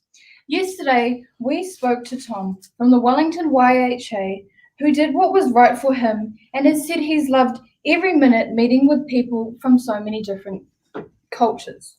We also spoke to Alex. She started off in the industry just paying her university bills. She's now found a job she loves and a new family, all because of the tourist industry. Our campaign will inspire students and parents by connecting them with real people who have real dreams in these diverse careers. Marketing campaign partnerships with the Ministry of Education, secondary school students, and amazing companies such as Air New Zealand, AJ Hackett, Rotorua Tours, and Juicy Rentals will let us show off these amazing opportunities to help you find your next dream job. With constant support and active engagement, we can break the barriers and build up our community with the values of Whakamana, to empower our people through the industry and education sectors. Matu Matu, to succeed together in supporting youth success in tourism. Tūhono, to create connections and grow our tourism network. And finally, Maya, because we are bold and believe adversity brings opportunity. Not only would we provide a strong foundation for students to flourish in the tourism workforce, but also ensure a strong tourism economy in Aotearoa. So go with us, go with tourism. All right, great job, guys. 3 minutes of questions.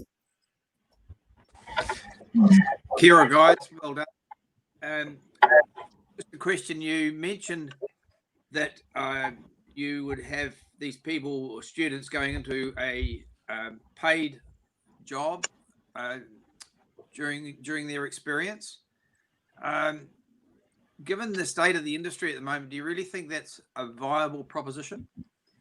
That the students would be paid rather than just going in for the actual work experience itself?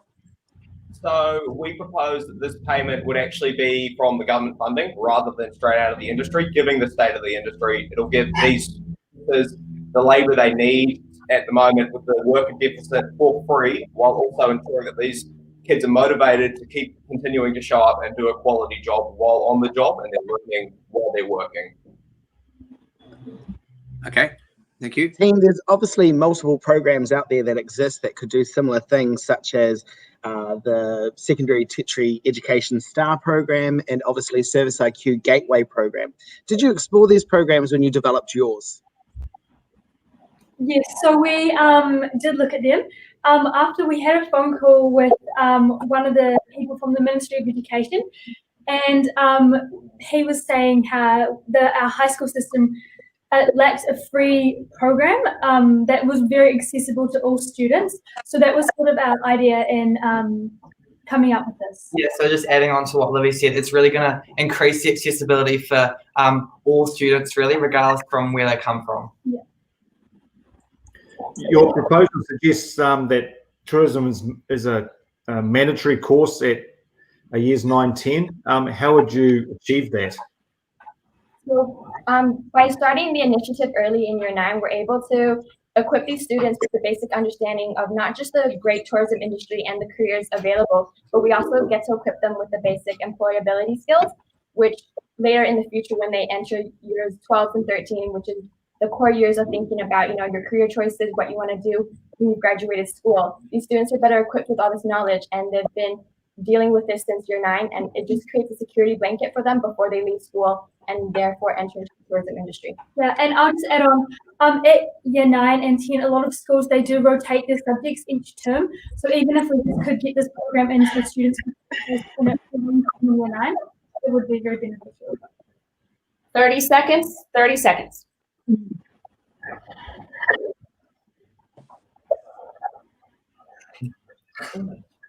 Any further questions, Joe? No. All right. Oh, good.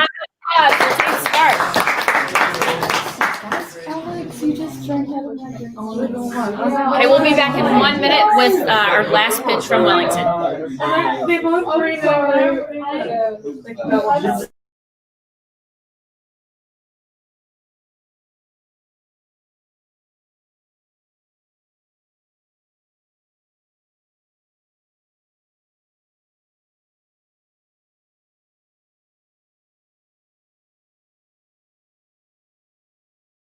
On here in a second, I will call you on.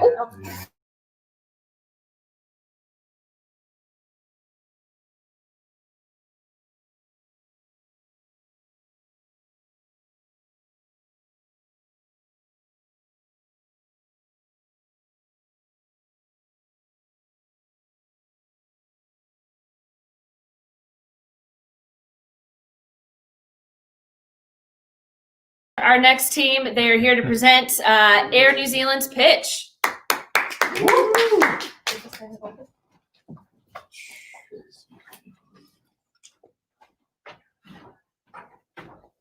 Tēnā koutou, tēnā koutou, tēnā koutou katoa.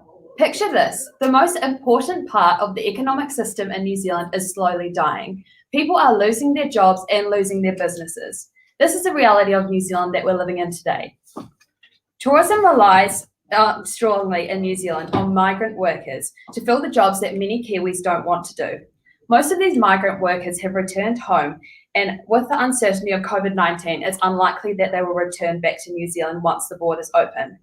Therefore, the depleting of our skilled workers even further, leaving our domestic and international visitors with a subpar visitor experience. However, there is hope, and the 6 of us feel we have a creative initiative that will help safeguard the economic and social effects of the skill shortage and inspire Kiwi kids to roll their sleeves up and get involved in the tourism industry. One day, I proposed the idea of studying tourism to my dad, and he quickly turned it down and said it's a low-paid industry. This stigma is seen strongly with the tourism industry, as it is known as a dropout subject in school. This stigma has prevented thousands of secondary students from entering the tourism industry. To solve this issue within the tourism industry, we need to inspire secondary students to begin careers within the industry, and we strongly advise Tourism Industry Aotearoa to implement a tourism program named Hāpai within the secondary schools. We also encourage the government to invest more money into the industry and to ensure the stability and promote tourism to younger generations. Hāpai is our in-school tourism initiative. Our proposed program will educate New Zealand secondary students on the 9 sectors of the tourism industry. Our main focus will be to provide education that is hands-on and help working on giving students an insight into the opportunities that the tourism industry has to offer. The current teaching around tourism in secondary schools is generic and does not allow students to understand the vast variety of job opportunities available within the industry. Hāpai will be a theory and practical-based 3-day course. Students will have the ability to gain major insight into the industry. This program will be offered across schools nationwide for Year 12 and 13s. We plan that this will run by organisations such as Go With Tourism, alongside schools and other local tourism operators, to offer students the right information and skills regarding working in one or more of the 9 sectors. We aim for Hāpai to help spark interest in the minds of Year 12s and 13s who may not have considered taking tourism as an option for a career choice prior to completing the Hāpai course. Both Calvin Davis and the tourism economy budget has taken a physical hit, especially compared to Winnie's racing budget. We propose a further lobbying to the Ministry of Education and TPK to fund up to 30% of Hāpai's program and a further investment to the domestic advertising to inspire Kiwi kids to start a career in tourism. Due to the border closure, Tourism New Zealand needs to now start encouraging Kiwis to travel domestically. We propose that Tourism New Zealand not only promotes destinations and attractions, but the importance of getting young New Zealanders like ourselves into the tourism program such as this. We also propose that the government incentivizes tourism businesses to offer more internships to Year 12s and 13 students. Due to the majority of tourism businesses employing less than 5 people, it is not always viable for these businesses to offer internships without any assistance and funding. So we're asking the government to make this easier for employers by providing a subsidized internship scheme. Increasing the number of businesses that offer internships will educate and provide hands-on experience for younger students and help inspire them to build a career in the industry. Giving students a voice in what they do is always a good start to keeping them engaged and motivated in what they are learning. We propose that the Ministry of Education revise NCEA to incorporate each of the 9 sectors of tourism. Students will then be able to pick up to 6 papers they sit, picking the sectors they are most passionate about, with each worth at least 3 credits. We also propose that the criteria of tourism changes from a unit standard to an achievement standard. This will encourage students looking for endorsements to take the course, and they will not be discouraged due to not being able to obtain that endorsement. This will also help to remove the stigma about tourism being a dropout subject. Making tourism a UE approved subject will result in more students wanting to take the class, as students need to pick at least 3 UE approved subjects in order to attain those credits. This will increase numbers in tourism, as students won't exclude tourism in place for another subject due to it being UE approved. Through competing in this challenge, we have had our eyes opened. We have learnt that the tourism industry is not all about minimum wage and seasonal work, but in fact a large, prosperous career with many different pathways. If the 6 of us can be inspired in such a short time, think of the possibilities if the government can listen to the tourism industry and fill the skill gap with highly motivated and inspired young Kiwis. All right. Well done, guys. Okay, judges, questions from you. Well done, guys. I really liked this idea. How did you come up with Hāpai, and also how did you connect to the Tourism New Zealand as well as even down to the regional tourism organisations? So the meaning of Hāpai is journey. So we'll be going on a journey through the tourism industry. We really wanted to emphasize the experience that we gain with EIA and with our understanding of other corporations around the world doing a situation like this. It really just shows a lot of effort that goes towards tourism. It's a good way to promote it, and it's even on TV in Zealand. Yeah, so we've seen Recently, there's been many ads advertising people to travel around New Zealand, but we really think that it should be advertised for people to go into the tourism workforce as well as advertising to go around New Zealand. So a mixture of both, so they can balance out the crisis that we're going through. You're wanting the government to subsidise an internship scheme. What would the government's got calls to support all sorts of industries, construction, horticulture, farming, everything. What would be your pitch to the funding agency, the government, to say tourism internships deserve to be subsidised? Yeah, we really think that fear is the thing that we would have to promote towards the government into funding this, because this really is the future of New Zealand. Tourism is such a large part of New Zealand, and they do need these internships to inspire youth. Otherwise, we will have no workers to go into the tourism industry. So really fear is what we would have to enforce. Yeah, so 1 in 10 people are employed in the tourism industry, and it's only growing. Every day last year, we got roughly about $112 million into the economy. So yeah, we definitely need more people. We can't afford to not have workers in the industry. So Yeah, yes, especially being our, well, obviously not this year, but our largest export industry. It's vital. Yes, so when the border reopens, we can't afford to lose this experience that we've developed over the past decades, and not to accommodate these tourists when the border reopens. So we will take a major hit from that if we don't put funding into this right now. 30 seconds left.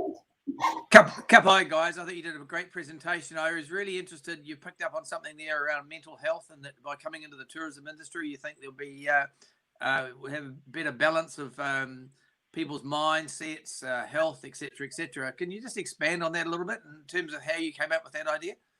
In many jobs, people burn out at their mid-age because of the high stress, and we really think that advertising tourism is not an easy job, but a job that doesn't make that happen to It really has so many different kind of jobs that you could go into within the tourism industry. So whether that be something that's more fun and easy or something higher, and there's just a larger variety, and therefore it's kind of more fun, I feel like, which is important because we all know it's very important to love your job and they won't burn out. All right, round of applause for Air New Zealand. Okay, so that was our last team pitching from Wellington. So at this point, what we're going to do is we're going to kick it up to the A team up in Auckland. And we have 4 more companies who are going to pitch to you their idea and their solution to this challenge. So at this point, I'll invite Ian, who's up in Auckland, to come on and take over from here. So we'll just go ahead and transition to him, and then he'll take us away to our next 4 teams. So, Morena Tato, it is amazing to see me because I can't see you. Great to have everyone up here in Auckland. We've been having an amazing time. We've been enjoying the wonderful weather outside, but also the wonderful time spending with our 4 amazing teams who are doing some incredible work, having some incredible fun, and just actually making some super awesome memories and super awesome lifetime friends. Our very first team, who I'm going to invite in now, there's no bias on them, but they have an amazing team supporting them. So I'm going to introduce you to, come on in guys, our team from Go With Tourism. We're going to give them a shout out.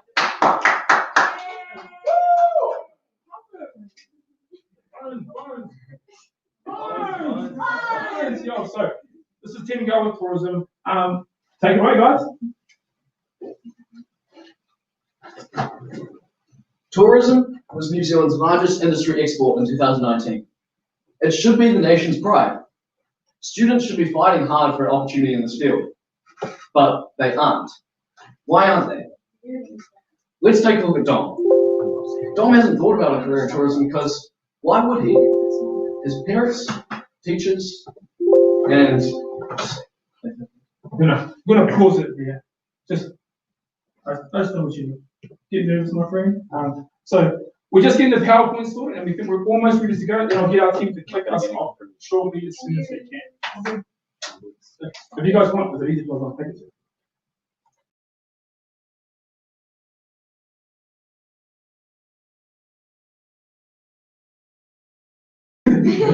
Fun.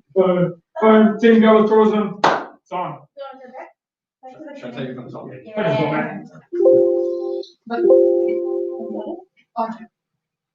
I think every time you push it, it it's back on that.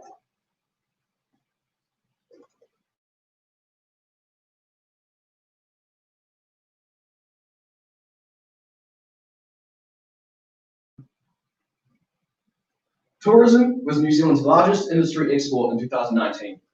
It should be our nation's pride. Students should be fighting hard for an opportunity in this field, but they aren't. Why aren't they? Well, let's take a look at Dom. Dom hasn't thought of a career in tourism because why would he?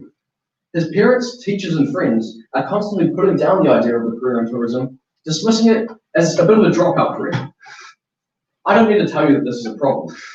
By 2025, there will be an estimated 40,000 person skill shortage in the tourism industry. And this estimate doesn't even account for the shortage that we may have because of job losses due to COVID-19. How are we meant to fix this?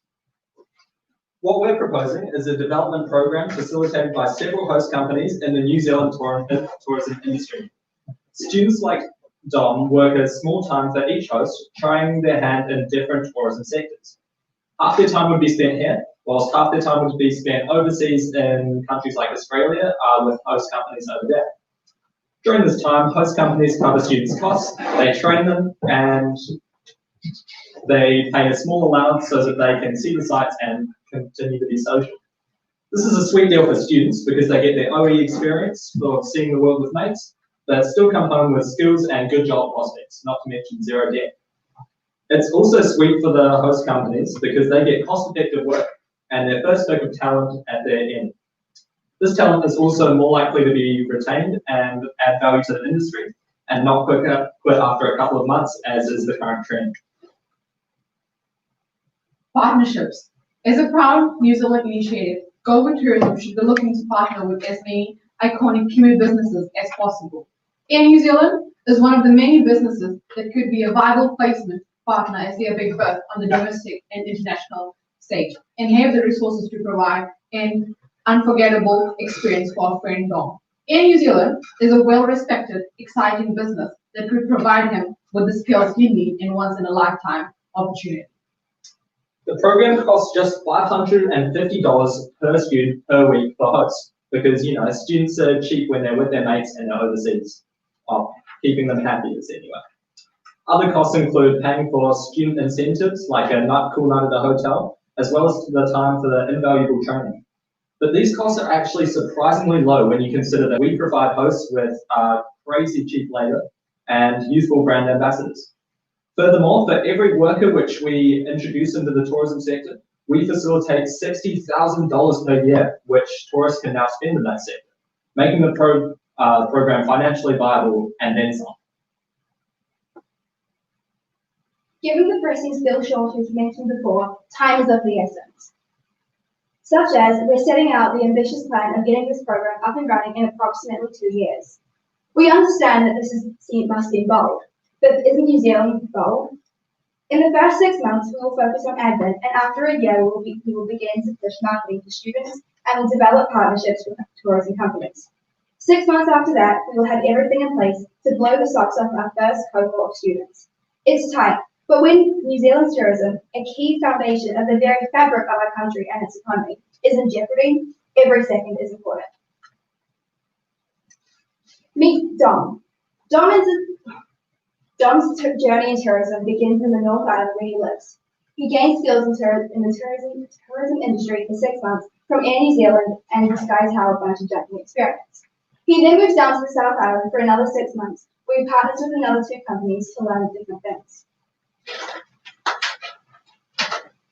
Once Dom completes his New Zealand course, he then gets the opportunity to travel to Australia on an exchange with Australian students to further develop his knowledge of tourism.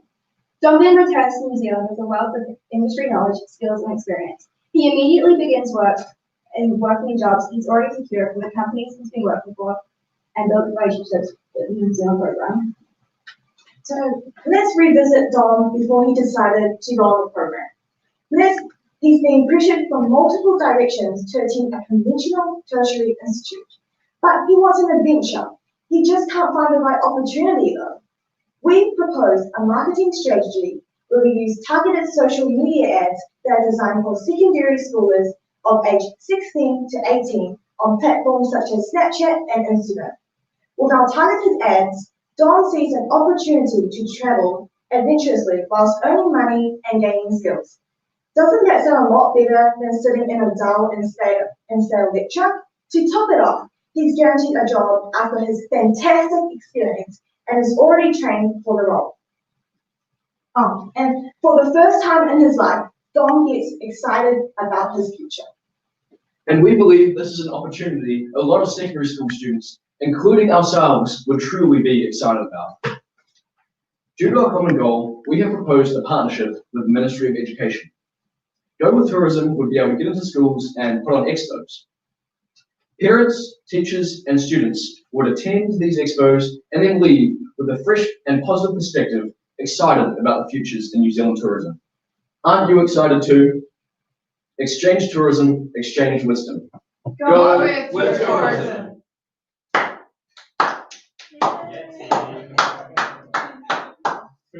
Thank you, team. Judges, you have 3 minutes for questions.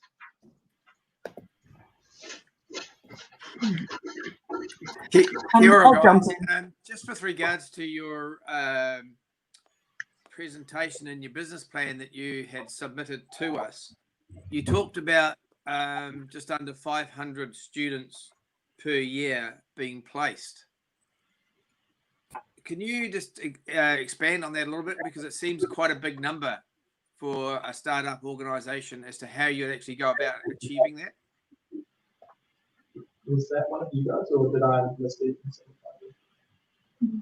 So I think what might have happened there was I might have slipped up, or you might have misheard. I think the number was 550, and it was like the amount of dollars in terms of cost of accommodating those students. So that $550 is made up of accommodation, food, the allowance we pay them, and transport weekly. Yeah, I don't think we mentioned the number of student replacements yet. Sorry about that.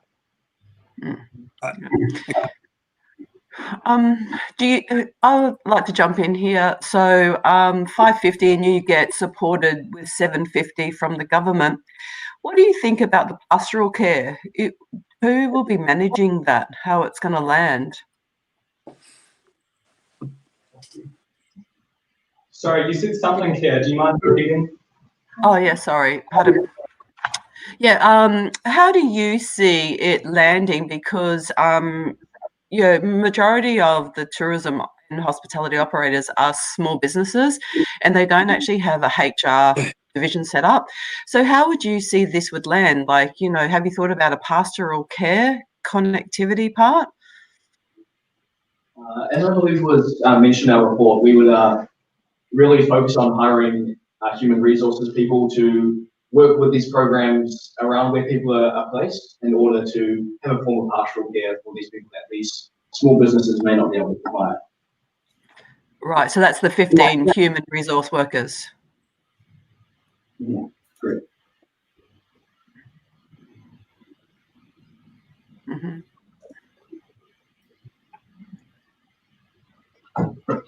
Just with your marketing strategy team, obviously, students are a funky beast when it comes to marketing to them. Obviously, they use a variety of channels. What would be your main channel that you would use to market to these students? To students specifically, definitely social media. It's definitely the thing that they spend most of their time doing, except for sleeping. Like, we've seen the emergence of social media mediums like TikTok for the last year, and we believe we can really strongly impact and send out a really positive message through mediums like that. Cool, thank you. Cool, thank you, judges. Thank you, team. I'm excited for my 2-year journey into the tourism industry. We're going to take a 2-minute break, or short break, as our next team comes in, so we'll see you all very soon. Thank you.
So, welcome back everyone. Our next team to pitch have probably the best view in Auckland, in my opinion, from where they're based. We have Team EY fronting full branding, so you can definitely see where they're from. So, team, I'll leave it to you.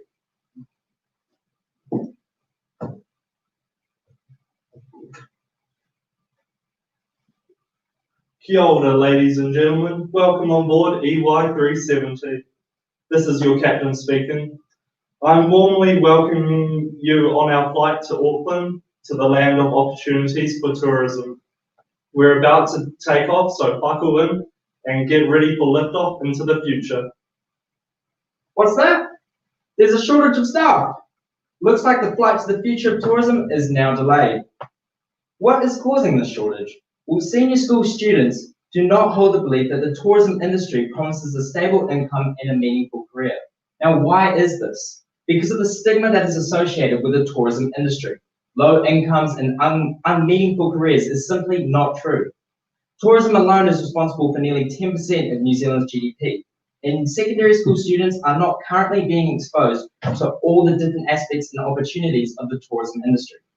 Now, as a team, we do acknowledge the current turbulence on our journey to the future of tourism, which is the presence of COVID-19. This will impact our international tourism. However, domestic tourism is currently being highly promoted, and our solution will not be affected significantly. In order to resolve the underlying problem of missing skills, we need to come up with a viable and innovative solution. Here, we created a constructed timeline program, which we call Culture Tourism. A quick overview of our program is that we are focusing on 4 NCEA courses. These courses are Te Ao Māori, Travel and Tourism, Hospitality, and Adventure-Based Learning.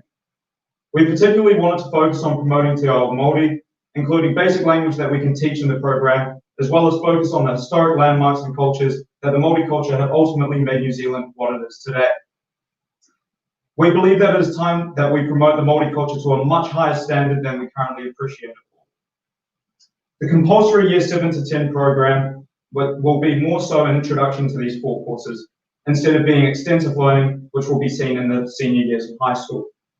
We're planning to implement this program into Year 7 to 10 students' school learning in 2022, as 2021 would be used to construct a new marking criteria, as well as planning teacher training programs. As well as recognising the weak gap of tourism education in the Year 7 to 10 curriculum, we have further recognised that the current NCEA tourism subjects offered are not university approved. Thus, to build a positive perception surrounding the tourism industry, we strongly believe in offering the 4 NCEA tourism subjects that Murray previously explained as university-approved subjects. Furthermore, the subjects will include more theory and practical experiences. As this needs to be approved by the NZQA with its subject regulations, we estimate this approval to take around 5 years, whereupon the new and improved tourism subjects will be rolled out in 2026. Our program targets students in years 7 to 13, as we are the future of the tourism industry. We are essential to keep this industry running. Year 7 to 10s have an open mind on what opportunities they can have in careers, and those in years 11 to 13 will be looking into life after high school. Our marketing strategies will target the parents, seeing as they influence their children's career choices too. This program and our marketing strategies will allow them to see how career in tourism will bring good opportunities. We have created several marketing strategies to reach our secondary school and parental target market. Firstly, we plan to implement Go With Tourism representatives such as regional coordinators to talk in assemblies. This will give students first-hand insight into the industry and gain a proper understanding of what it is truly about. Secondly, we plan to integrate Go With Tourism representatives into Career Expos to create career awareness of the tourism industry. And thirdly, setting up regional public meetings whereupon parents can meet with representatives from the Ministry of Education. Together, these innovative and viable market strategies will effectively inspire and encourage students to enter what is a fantastic industry. Additionally, one of our marketing and innovative strategies was to create a little competition for our Year 10s to enter called Camp Aotearoa. From the finalists will be selected to tour New Zealand to learn about the local tourism businesses. This will enable these Year 10s to gain knowledge and understanding to specialise in what industry they would like to enter in. This would be government funded to increase accessibility to students of all backgrounds. By introducing this innovative program, we will be providing secondary school students with not only the tools to enter the tourism industry, but the opportunity to experience different aspects of the tourism industry before specializing in certain areas from year 11 onwards. We know that this program will not only solve this problem, the large and growing skills shortage in the tourism industry, but allow secondary school students the opportunity to discover their certain talents and strengths. Thank you for traveling with us today. We hope you enjoyed your flight and to the land of opportunities in tourism. Thank you. Cool. Thank you, Team UI. I have some very proud mentors and alumni outside, but judges, I want to hand to you for 3 minutes of questions, please.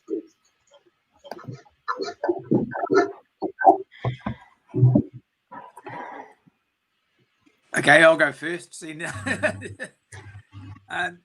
Look, kia ora, guys. I enjoyed your presentation. The one thing that came out of it for me, which I personally think is actually a good thing, but I wanted to know how you landed there, and that is the importance of culture, in particular our Maori culture.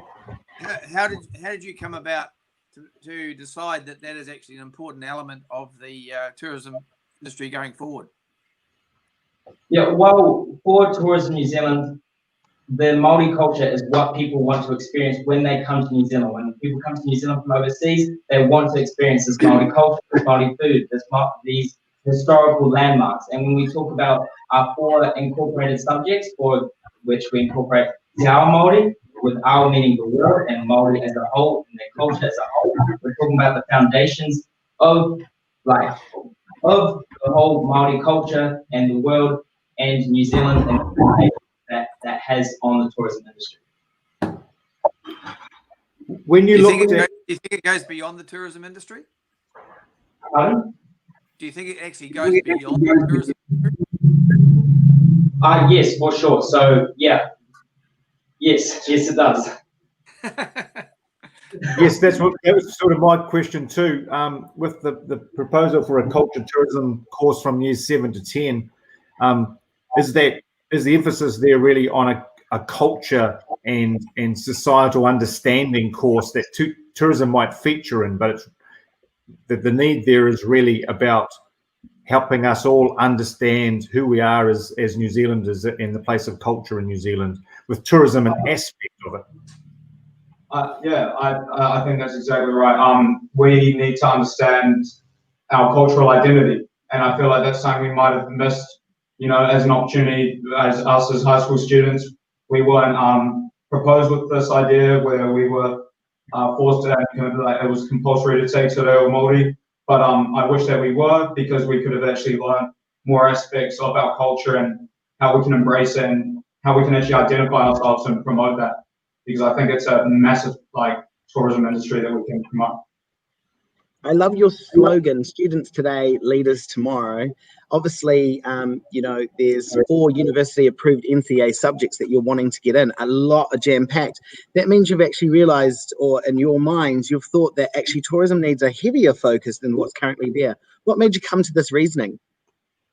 Well, tourism isn't just what people think. For example, tourism it's not one subject, which is what a lot of people are thinking. That's why we're incorporating 4 different subjects: Te Ao Māori, hospitality, adventure-based learning, and Te Ao Māori. Yeah. So it's not just one subject. We're focusing on the entire big picture of New Zealand culture as a whole. I've got a question. Your camp Aotearoa, which is a good concept, would you get industry involved in that? How would you set up that week and that competition? What would be that framework?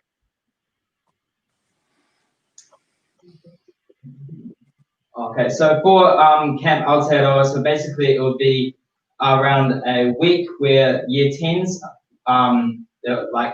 Michael mentioned, it will be finalists, so people that actually fit the criteria of going to Camp Aotearoa, and they'll be visiting different landmarks in New Zealand and learning about this, so that way it'll give them a broader knowledge of New Zealand and the tourism industry, the culture, and that sort of thing. we also chose year 10s because I feel like that's kind of the age group where they're starting to want to become leaders and they're starting to mature. And it's also just right before NCEA kicks in. So this gives them the options to take in the future, and this can hopefully promote them to take this as a career. Cool. Thank you, judges. We'll come to the conclusion of our time. Well done. Nailed it. All right, students, very, very excited. Our mentors are excited. So a big round of applause for Team EY. My mom. Thank you. Thank you, congrats. I'm going to blame it on being tired, but I'm getting super emotional right now. We're going to have a little transition time for our next thing. We'll be in very shortly.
Just having a bit of a boogie here, getting ready, kind of getting the nerves, a few fast heart rates up there. So team, we've got the second to last Auckland team.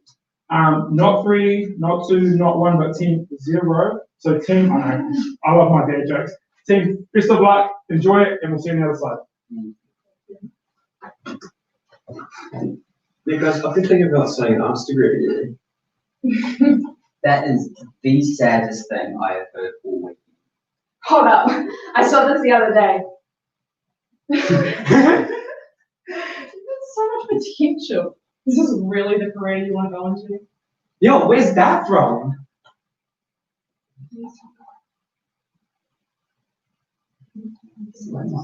Yeah.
thing.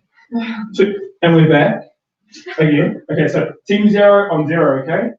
Well, it just makes sense. 3, 2, 1. Team 0! Sweet. Over to you guys. Best of luck. Yeah, guys, I've been thinking about studying an arts degree at uni. That is the saddest thing I have heard all weekend. Hold up, I saw this the other day. So much potential. Is this really the career you want to go into? Yo, where is that from? Listen, if you're over the age of 20, this doesn't apply to you. Meme culture is the language of the 21st century for young people, and while older generations might not understand, we are speaking to our market in their native tongue. Look, clearly what's being tried isn't working. The skill shortage is growing, and the stigma around the industry is getting worse than Adam's decision to do an arts degree. We know our solution will work. We've already done a little study and had a focus group of 10 people who have received 100% positive feedback. We are heading into a global recession, and Infometrics has estimated that 80,000 job losses will have occurred in the 2-month period of August and September alone in the NZ economy. And yet there's still 40,000 job openings in the New Zealand tourism industry. Why aren't people taking these jobs? We need radical change towards engaging students in tourism jobs, and we know that humour is one of the most effective forms of communication within Gen Z. Memes steer away from the intrusive nature of normal advertisements and almost never fails to get a laugh whilst conveying the message. Our strategy will be using the funnel theory by improving the engagement levels of students. We recognize that there is already an existing awareness of tourism as an industry, but the biggest gap exists between awareness and engagement. Therefore, we aim to target this gap, which will improve the flow of the funnel and send more people towards the already existent resources available with Go With Tourism. Tourism isn't crap. We can't pretend that the world isn't in a pit at the moment, but tourism provides a more sustainable, viable career pathway compared to the more subpar options.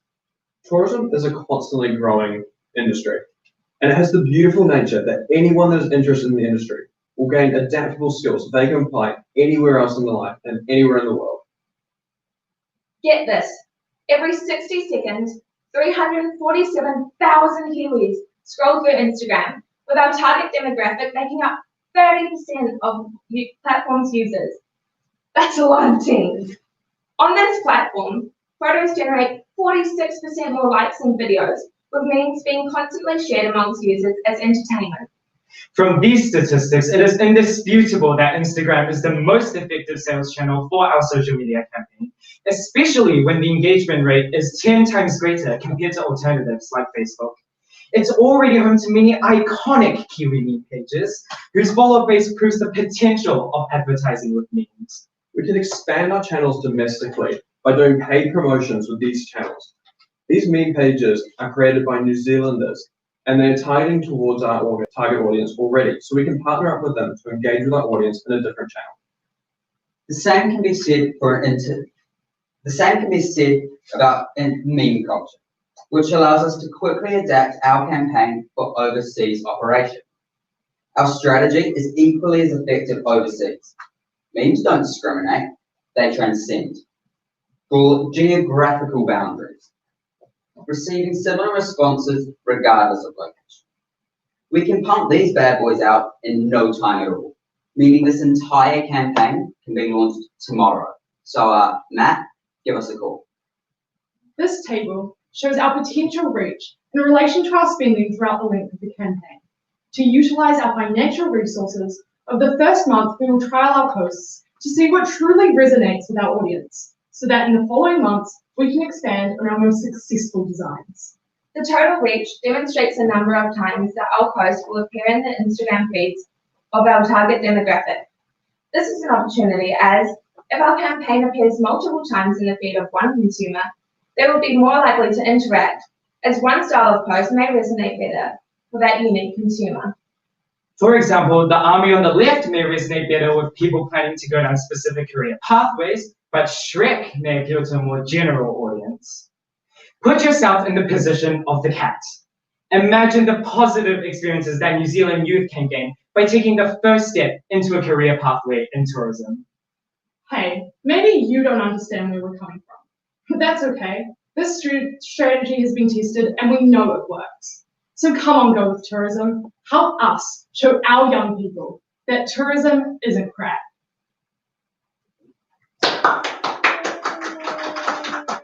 Cool. Thank you, Team Zero. You now have 3 minutes with our lovely judges. Enjoy. Hey, thanks, guys. I really like the meme-based campaign idea. How do you connect that with actual delivering change? So, if you can have a successful campaign, you get cut through, you get eyeballs on it, you get people engaged. How do you how do you ensure there's conversion into actually more people working in tourism?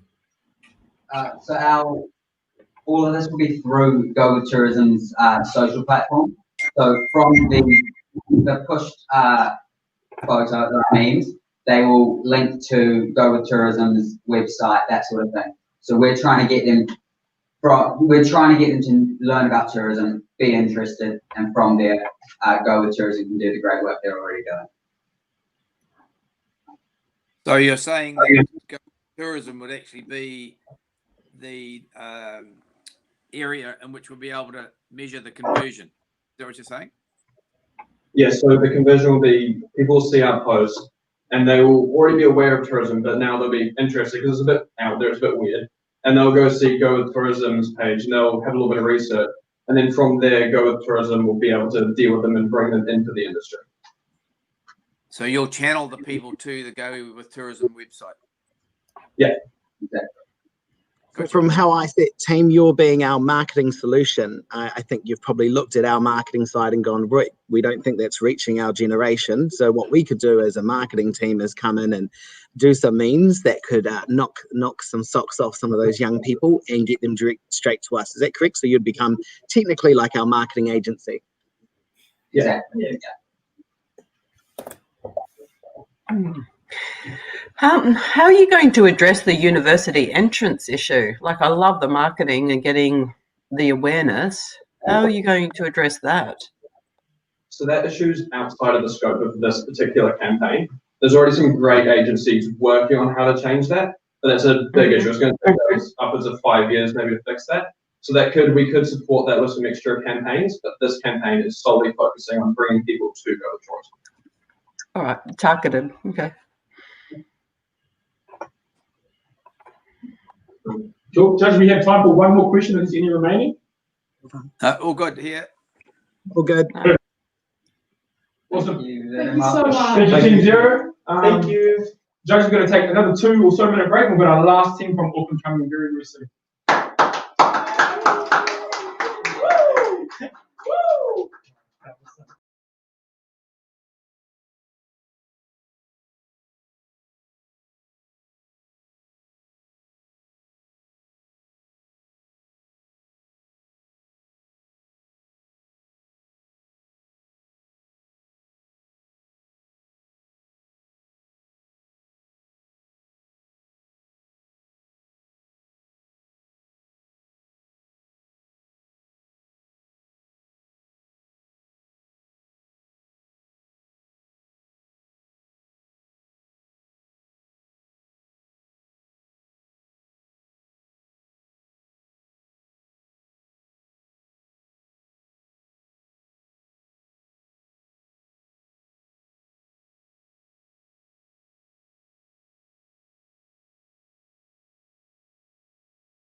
Feel good.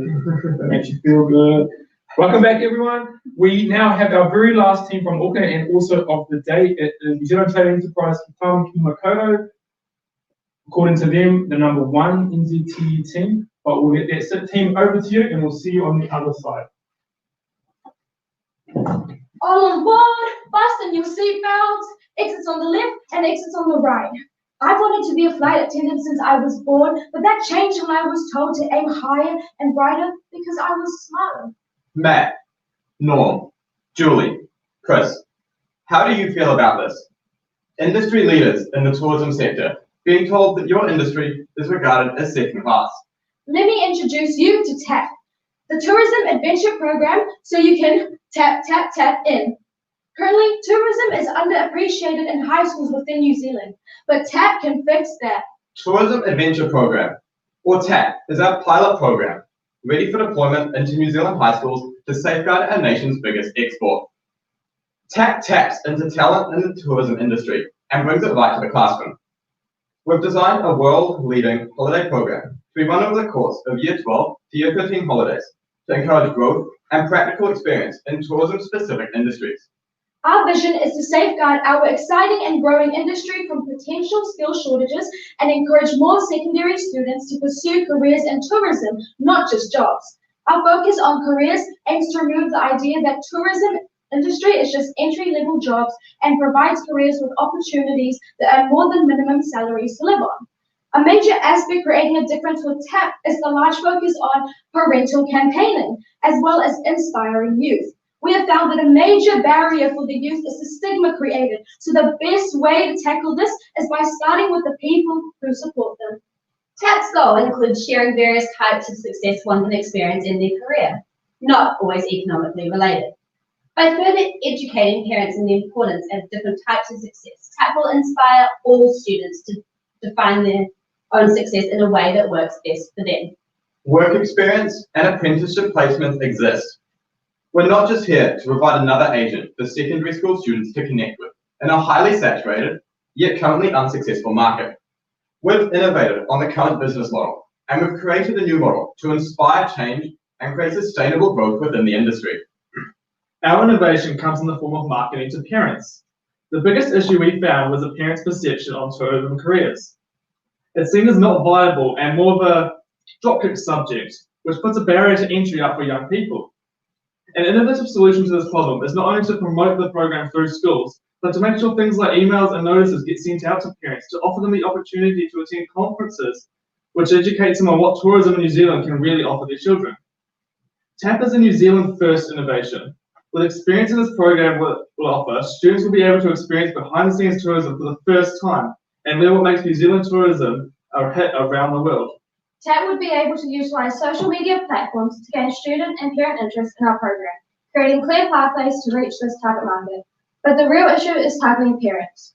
This can be done in multiple ways, from utilizing influential Kiwi parents as ambassadors to targeted campaigns, focusing on the future careers of young New Zealanders.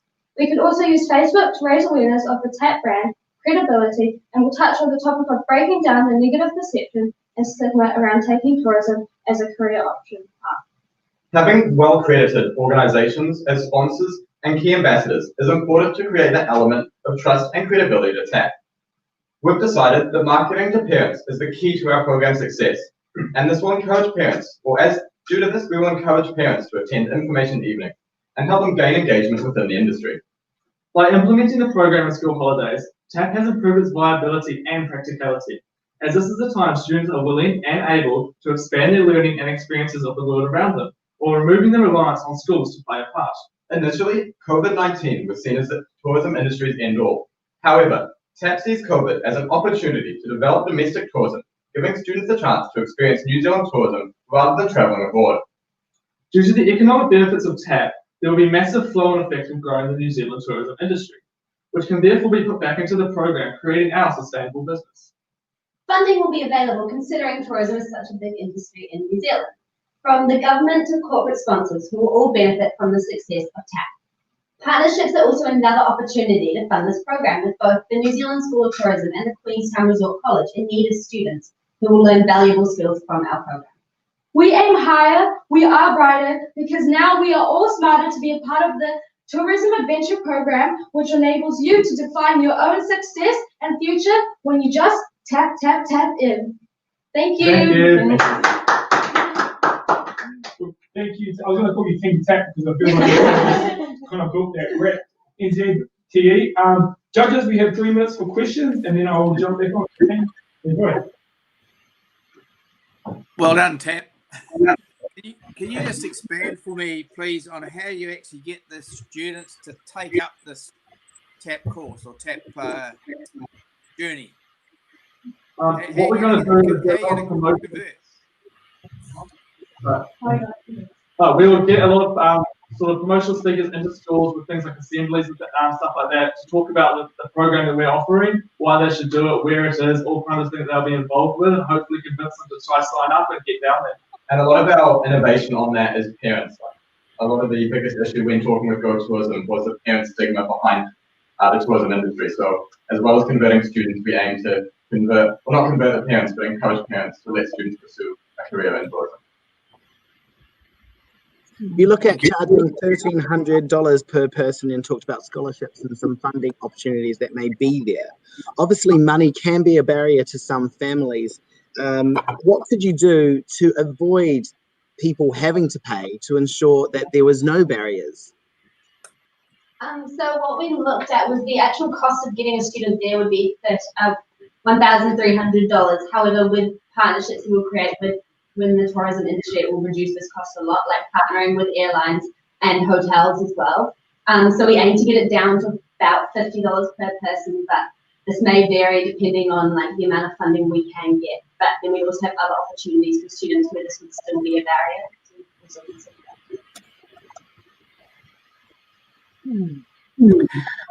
Where's the teacher targeted campaign? Do you think that there's a barrier as well and a conception at the teacher level around tourism? We think a lot of the issue with that relies heavily on senior management at schools, because at the end of the day, schools are there for academic success. And how NZQA is structured tourism right now, it's a unit standard based one. And with teachers, when we talk to Go Tourism, they mentioned that teachers are sometimes just there as a course filler and they might be teaching more travel. So we're looking at more just changing it on the NZQA section before then it can go to senior leadership to then change to teachers, which is why we've pivoted towards a holiday program over school curricular activity. So you're looking for the fix of now whilst we fix the infrastructure, correct? Yeah. So just putting something in place while we can kind of get the ball rolling, and then it's up to sort of the Ministry of Education to see if programs like this start working, what can they do about schools, how can they change the system there. But if we get a successful program like this going throughout the school holidays, maybe the government can recognise that. Cool. I'm going to jump in for the next question, because we've come to our 3 minutes, and it helps settle the nerves of our incredible young people. So, judges, thank you for your time. Team NZT or Team TAP, I feel like you're going to now. Well done. I think for everyone who's been watching and who's participating today, we know that, I guess, New Zealand's in a safe place, and I think the tourism opportunities are coming for us. So, I'll let you guys exit, because I know it's super awkward you stand. So thank you for that. Thank you. We're going to throw back to Wellington, and what we're going to be doing shortly is introducing Liz again, and also our social media lovely, amazing miss that she is, Jess, to talk about our photo comp. So, team down in Wellies, over to you. Cool, thanks, Ian. Thank you so much to the 4 Auckland teams. You guys were awesome. It was really cool for us down here to be able to sit and watch you present and kind of compare and take notes. There seems to be a fierce competition and battle, and I think the judges are going to have a hard time deciding who's going to come out on top. But while we give the judges some time to deliberate and make those choices, we've had a couple of other little mini challenges going on throughout the weekend. So I'm going to call up Jess. She's going to talk about the 2 photo challenges that we had and reveal who the winners were. If you are a winner in Auckland, or even if you're a winner in Wellington, what you're going to do is she calls you out. You're going to stand up where you're at, and we've got cameras that are on both of the crowds in both places. So you can stand up and look excited, and everyone else is going to clap for you, and someone will bring you a prize from somewhere around. So you stay on your toes. All right, ready? Round of applause for Miss Jess. Hello everyone. Thank you so much for your wonderful photo competition entries. It was a very tough job picking a winner, and it was really awesome to see all the fun you guys are having over the weekend. So the Friday prize was for the best team photo, and the winner for that one was Team Spark. All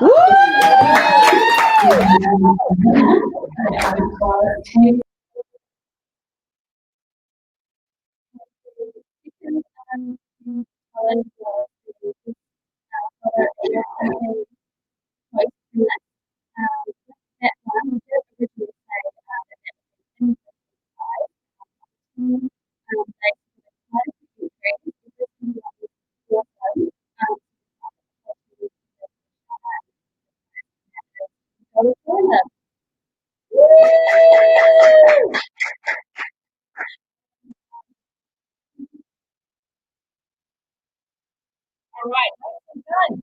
Okay, I don't know if it's possible for us. Can you show the two crowds? Can you show Wellington, the students who are sitting in the pit, or can we show Austin where the students are sitting?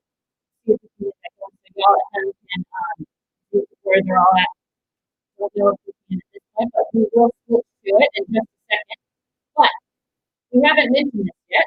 All weekend, the students haven't known that this has been out there, but Team Spark, one of our corporate hosts, has kindly donated one of these very fancy, I'm going to get the letters and numbers mixed up, but I believe it's 14 inches. I believe it is a portable monitor that you can use for your computer device things, but it's amazing, and it's free, and it's going to go to one of you students. And we thought the fairest way to do that was to let Trudy from Spark draw a name out of the bag. So I'm going to call Trudy up here.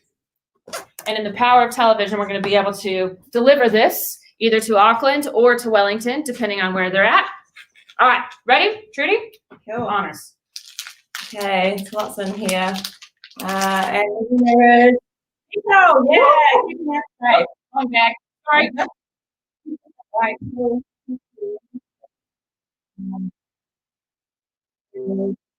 Okay, yeah, that is Jaya Dawson. Well done. Jaya Dawson.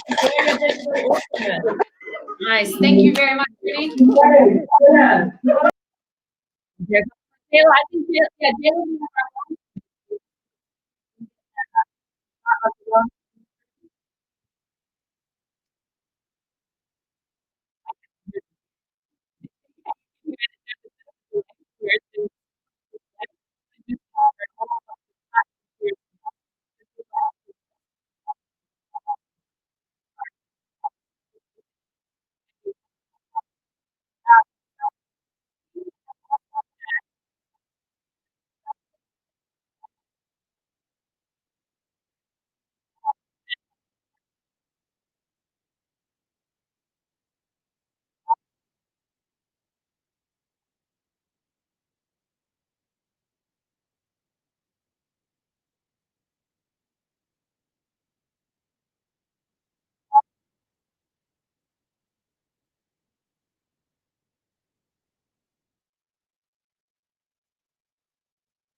We're just going to jump off. Oh.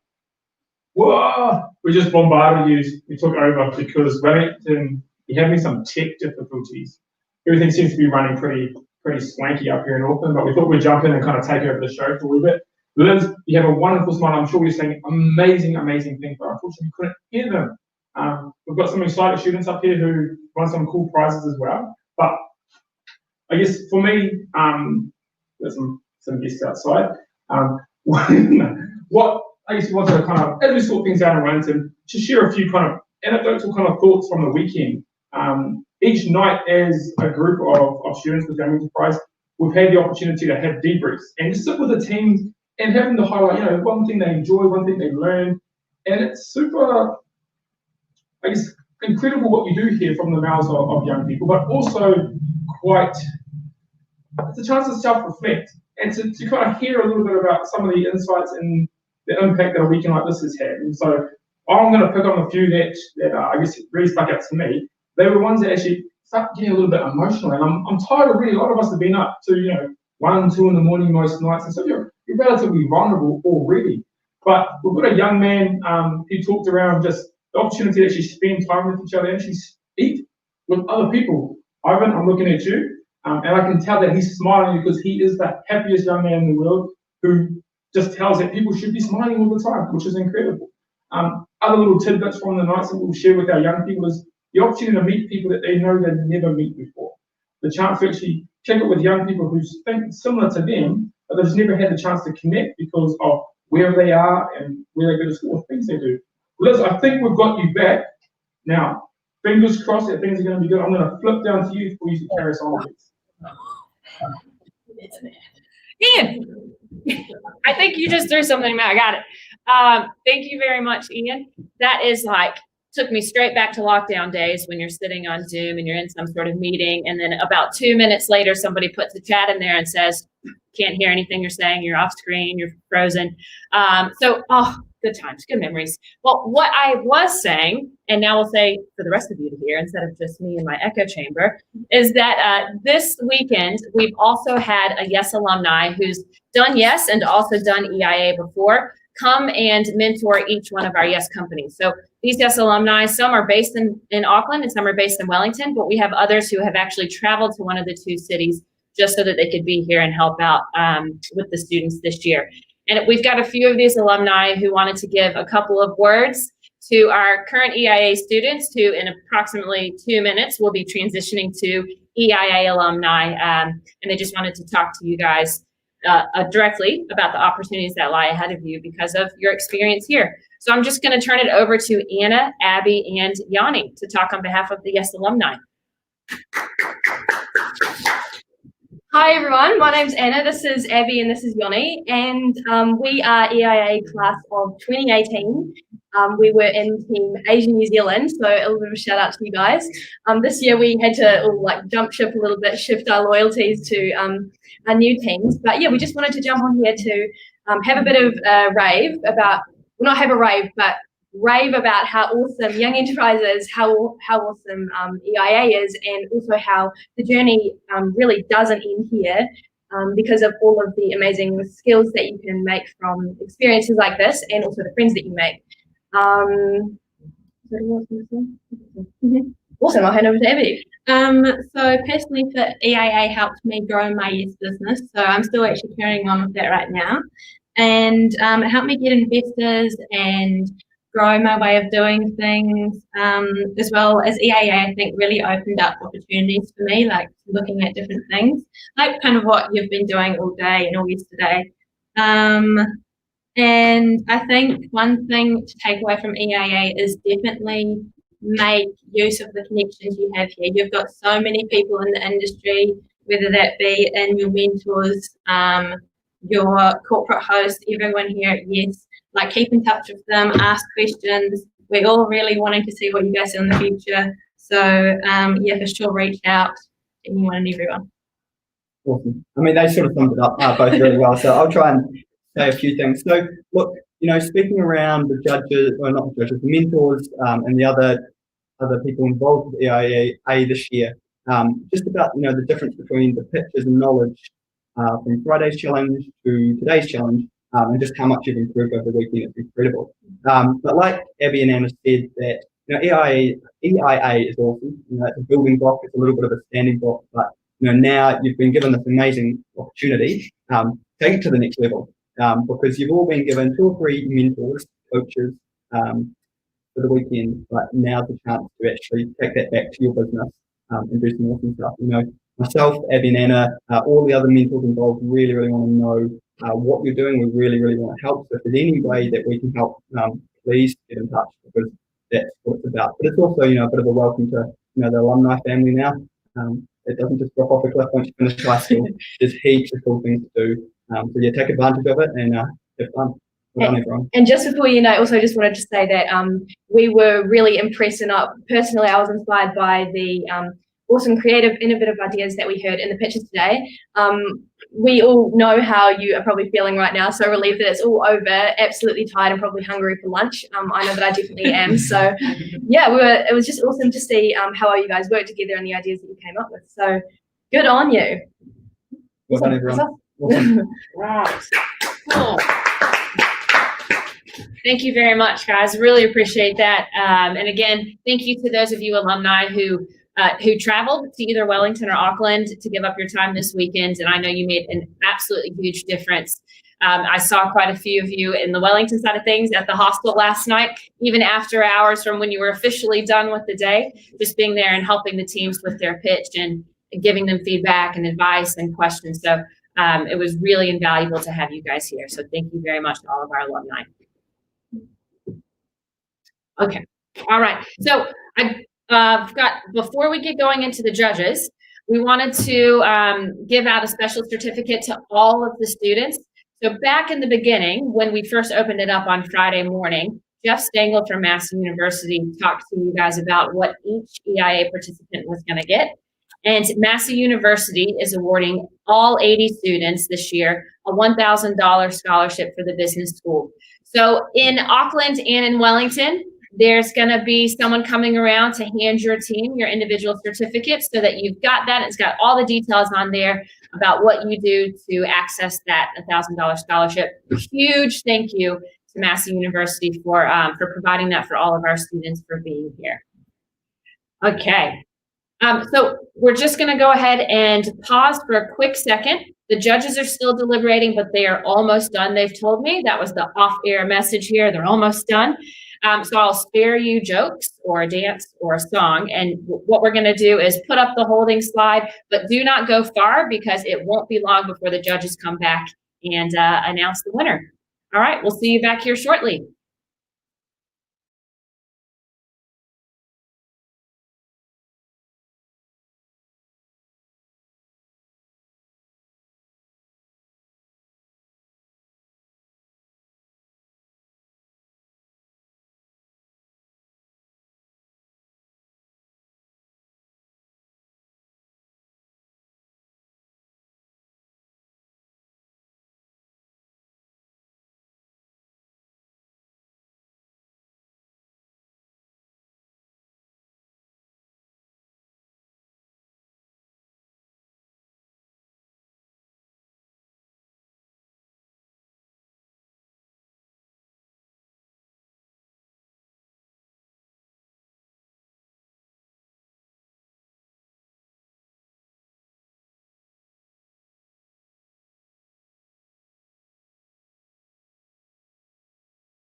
All right, welcome back, everybody. So in those couple of minutes, we were furiously putting in the names of the winners, which we'll announce in just a second. We had some of our students in the back who had to stand there for this, go blah, blah, blah, blah, blah, blah, blah, blah, while we put that in there, so we didn't reveal it to them. But at this point, one last delay, before we get to the winners and turn it over to the judges, we do have a student from both Wellington and Auckland who are going to speak on behalf of the rest of the students to thank our judges and sponsors and hosts and everyone. So at this point, we'll start with our student from Wellington, and then we'll flick it up to Auckland and hear from them. So please have a loud clap so that we can hear it from all over for Angus from Otago Boys High School. Cheers. Oh, hey guys. So on behalf of all the students here in Wellington, I want to say a few thanks to show our appreciation for those who made this event happen. Firstly, thank you so much to the sponsors. Us young business people acknowledge how much support is required for an event like this to go ahead. You guys are legends. Thank you. Thank you to the mentor team. You guys have been amazing and given us fantastic advice about our pitches, business, and just life in general. Massive shout out to you. Also, thank you to the judges for giving up your time and expertise to critique us and ask us some really tough questions. We really appreciate it. And shout out to you guys up in Auckland. It's been great to watch you and your pitches on the live stream, and we wish you all the best for your year ahead. Lastly, the biggest thank you has to go to the awesome team at Yes. I still don't know how you guys managed to put on such an amazing event in the small amount of time you guys had after the announcement about Level 2. It's great to have an event like this in the wake after COVID, especially with so many things being cancelled. So we are so grateful. It has been a weekend to remember, and we have you to thank for it. Can we get a big old round of applause for the team and everyone who made this event possible? Thanks, Angus. Promise, I did not pay him to put that last little bit in there. That was awesome. Thank you so much. You've been amazing, as have the rest of the students. So let's go up to Auckland and hear from Pauline.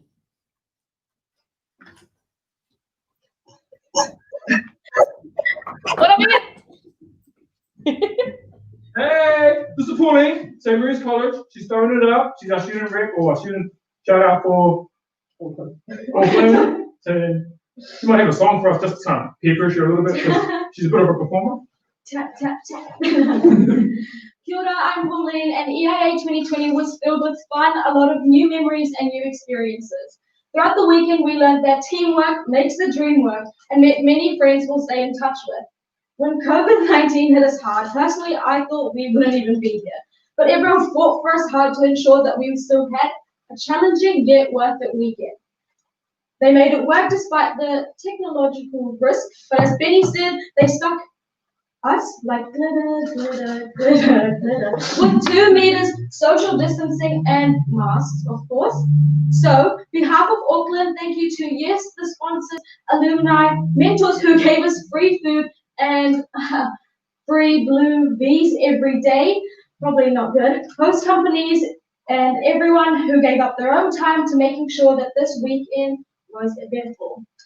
Shout out to my NZT team, Lucy, Jade, Sean, and Hayden for not giving up and fought through the late nights and early morning wake-up alarms. And shout out to all of the students here in Auckland and to Wellington. Moria Te Pono, believe in yourself. We are the future of enterprise. We are the future of New Zealand. Thank you so much.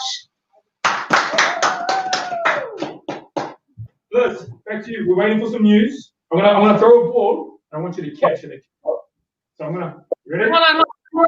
We're just gonna see what we got. Yeah. Go, fine.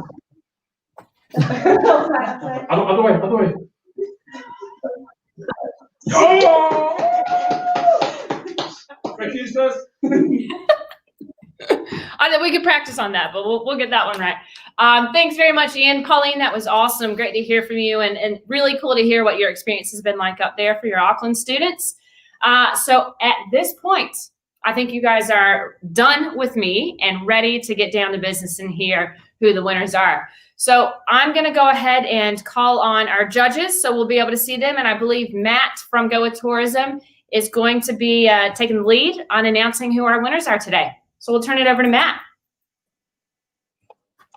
Oh, kia ora tata. You guys have done an incredible job today and yesterday, and you should be extremely proud of yourselves as judges and as people who work in the industry. I know you hear this before, but literally we had a very big debate about who and what should go. And the truth of the matter is all 14 ideas could actually be used and developed to actually go out into market. And from us, we applaud you for that. I seriously cannot thank you enough for taking the challenge seriously, delving into it and coming up with some amazing solutions that actually some of us in the industry have never thought about before.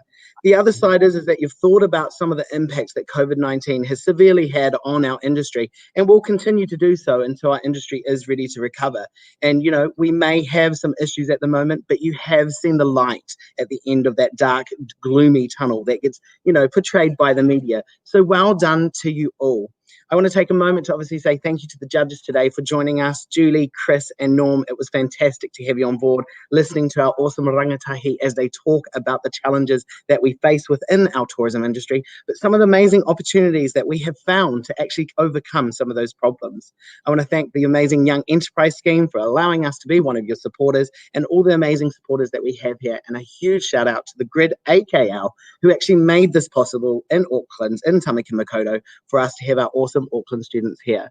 But enough of the blabbering. I know that you're all sitting there and you're waiting to go, is it me or is it you or is it them? The truth of the matter is we did have a debate and there was supposed to only be one winner, but surprise, surprise, there's not. So we're actually going to start first with a third place winner. Can I get a drum roll, please? In third place, winning a $100 Prezi card each, is New Zealand Trade and Enterprise Wellington.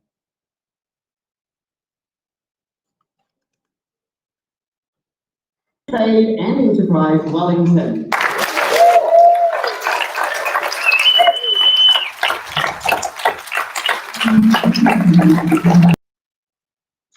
Now, second place was a little bit more challenging, and when I mean challenging, that's what we spent our longest time on debating, and we all sat here. So because it was challenging and we couldn't come up with who we wanted, we chose two teams for second place.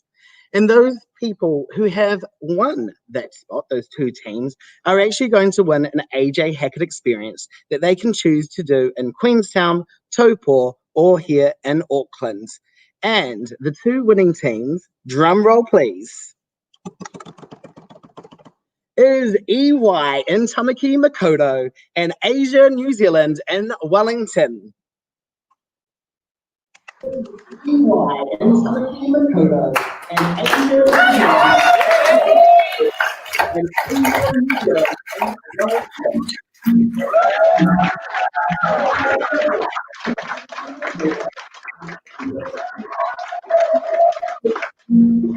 Now, first place was clear for us actually when it came to the end of the day, but we still had great debates because we wanted you all to be in first place.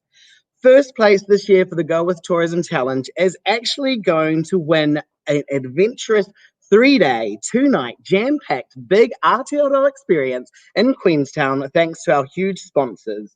And the winner who has won this year's Go With Tourism Challenge is Air New Zealand in Wellington. Thanks to our huge sponsors. And the winner who has won this year's Go With Tourism Challenge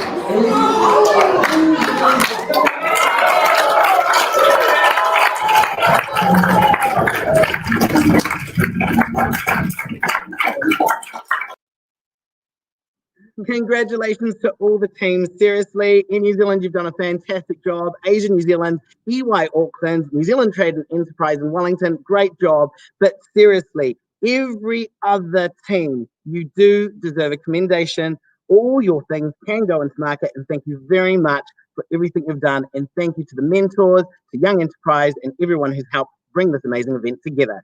Throwing back to you, Liz in Wellington. Hey, Matt, that was awesome. Thank you very much, judges. Sounds like you had a hard time, but choosing 4 teams is incredible. And I know they're going to be super stoked with those prizes. So thank you very much to those around the zone who were judging tonight and came in and helped us out with this, or today, this morning, whatever time it is. I want to say one last thank you before we wrap it up to our 12 amazing corporate hosts who hosted teams up in Auckland and in Wellington, and to the alumni mentors who were partnered with each team. Without y'all, we couldn't have done it, and the students were absolutely fizzing last night after we picked them up from the corporate host offices, talking about how much fun they had and how much they've learned from this experience. So thank you for making this authentic for them and bringing it into the classroom and into the real business world. And the last thank you I'd like to give is to our sponsors for the weekend who have helped us pull this off. Huge thank you to NZTE for being the Challenge 1 sponsor. Massive thank you to Go With Tourism for sponsoring this fantastic challenge y'all have been seeing today. Thank you so much to the Grid Auckland for hosting all of our Auckland students in this first ever dual city event, and Massey University for providing a venue for us today and also those scholarships for every participant. It's unbelievable how much work goes into this, and without the sponsors and supporters and alumni and corporate hosts, we wouldn't have been able to do it.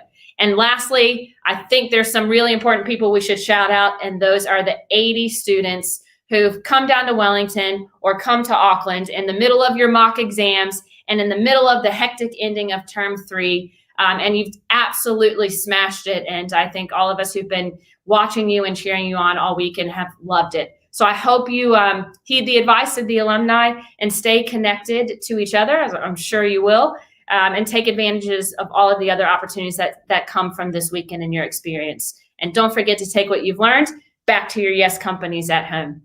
Thank you so much to those of you who've tuned in today. Hope you have a great Sunday. And on behalf of Yes and Young Enterprise, we really love you joining us today, and we'll catch you later. Thanks again, everybody. Have a good afternoon.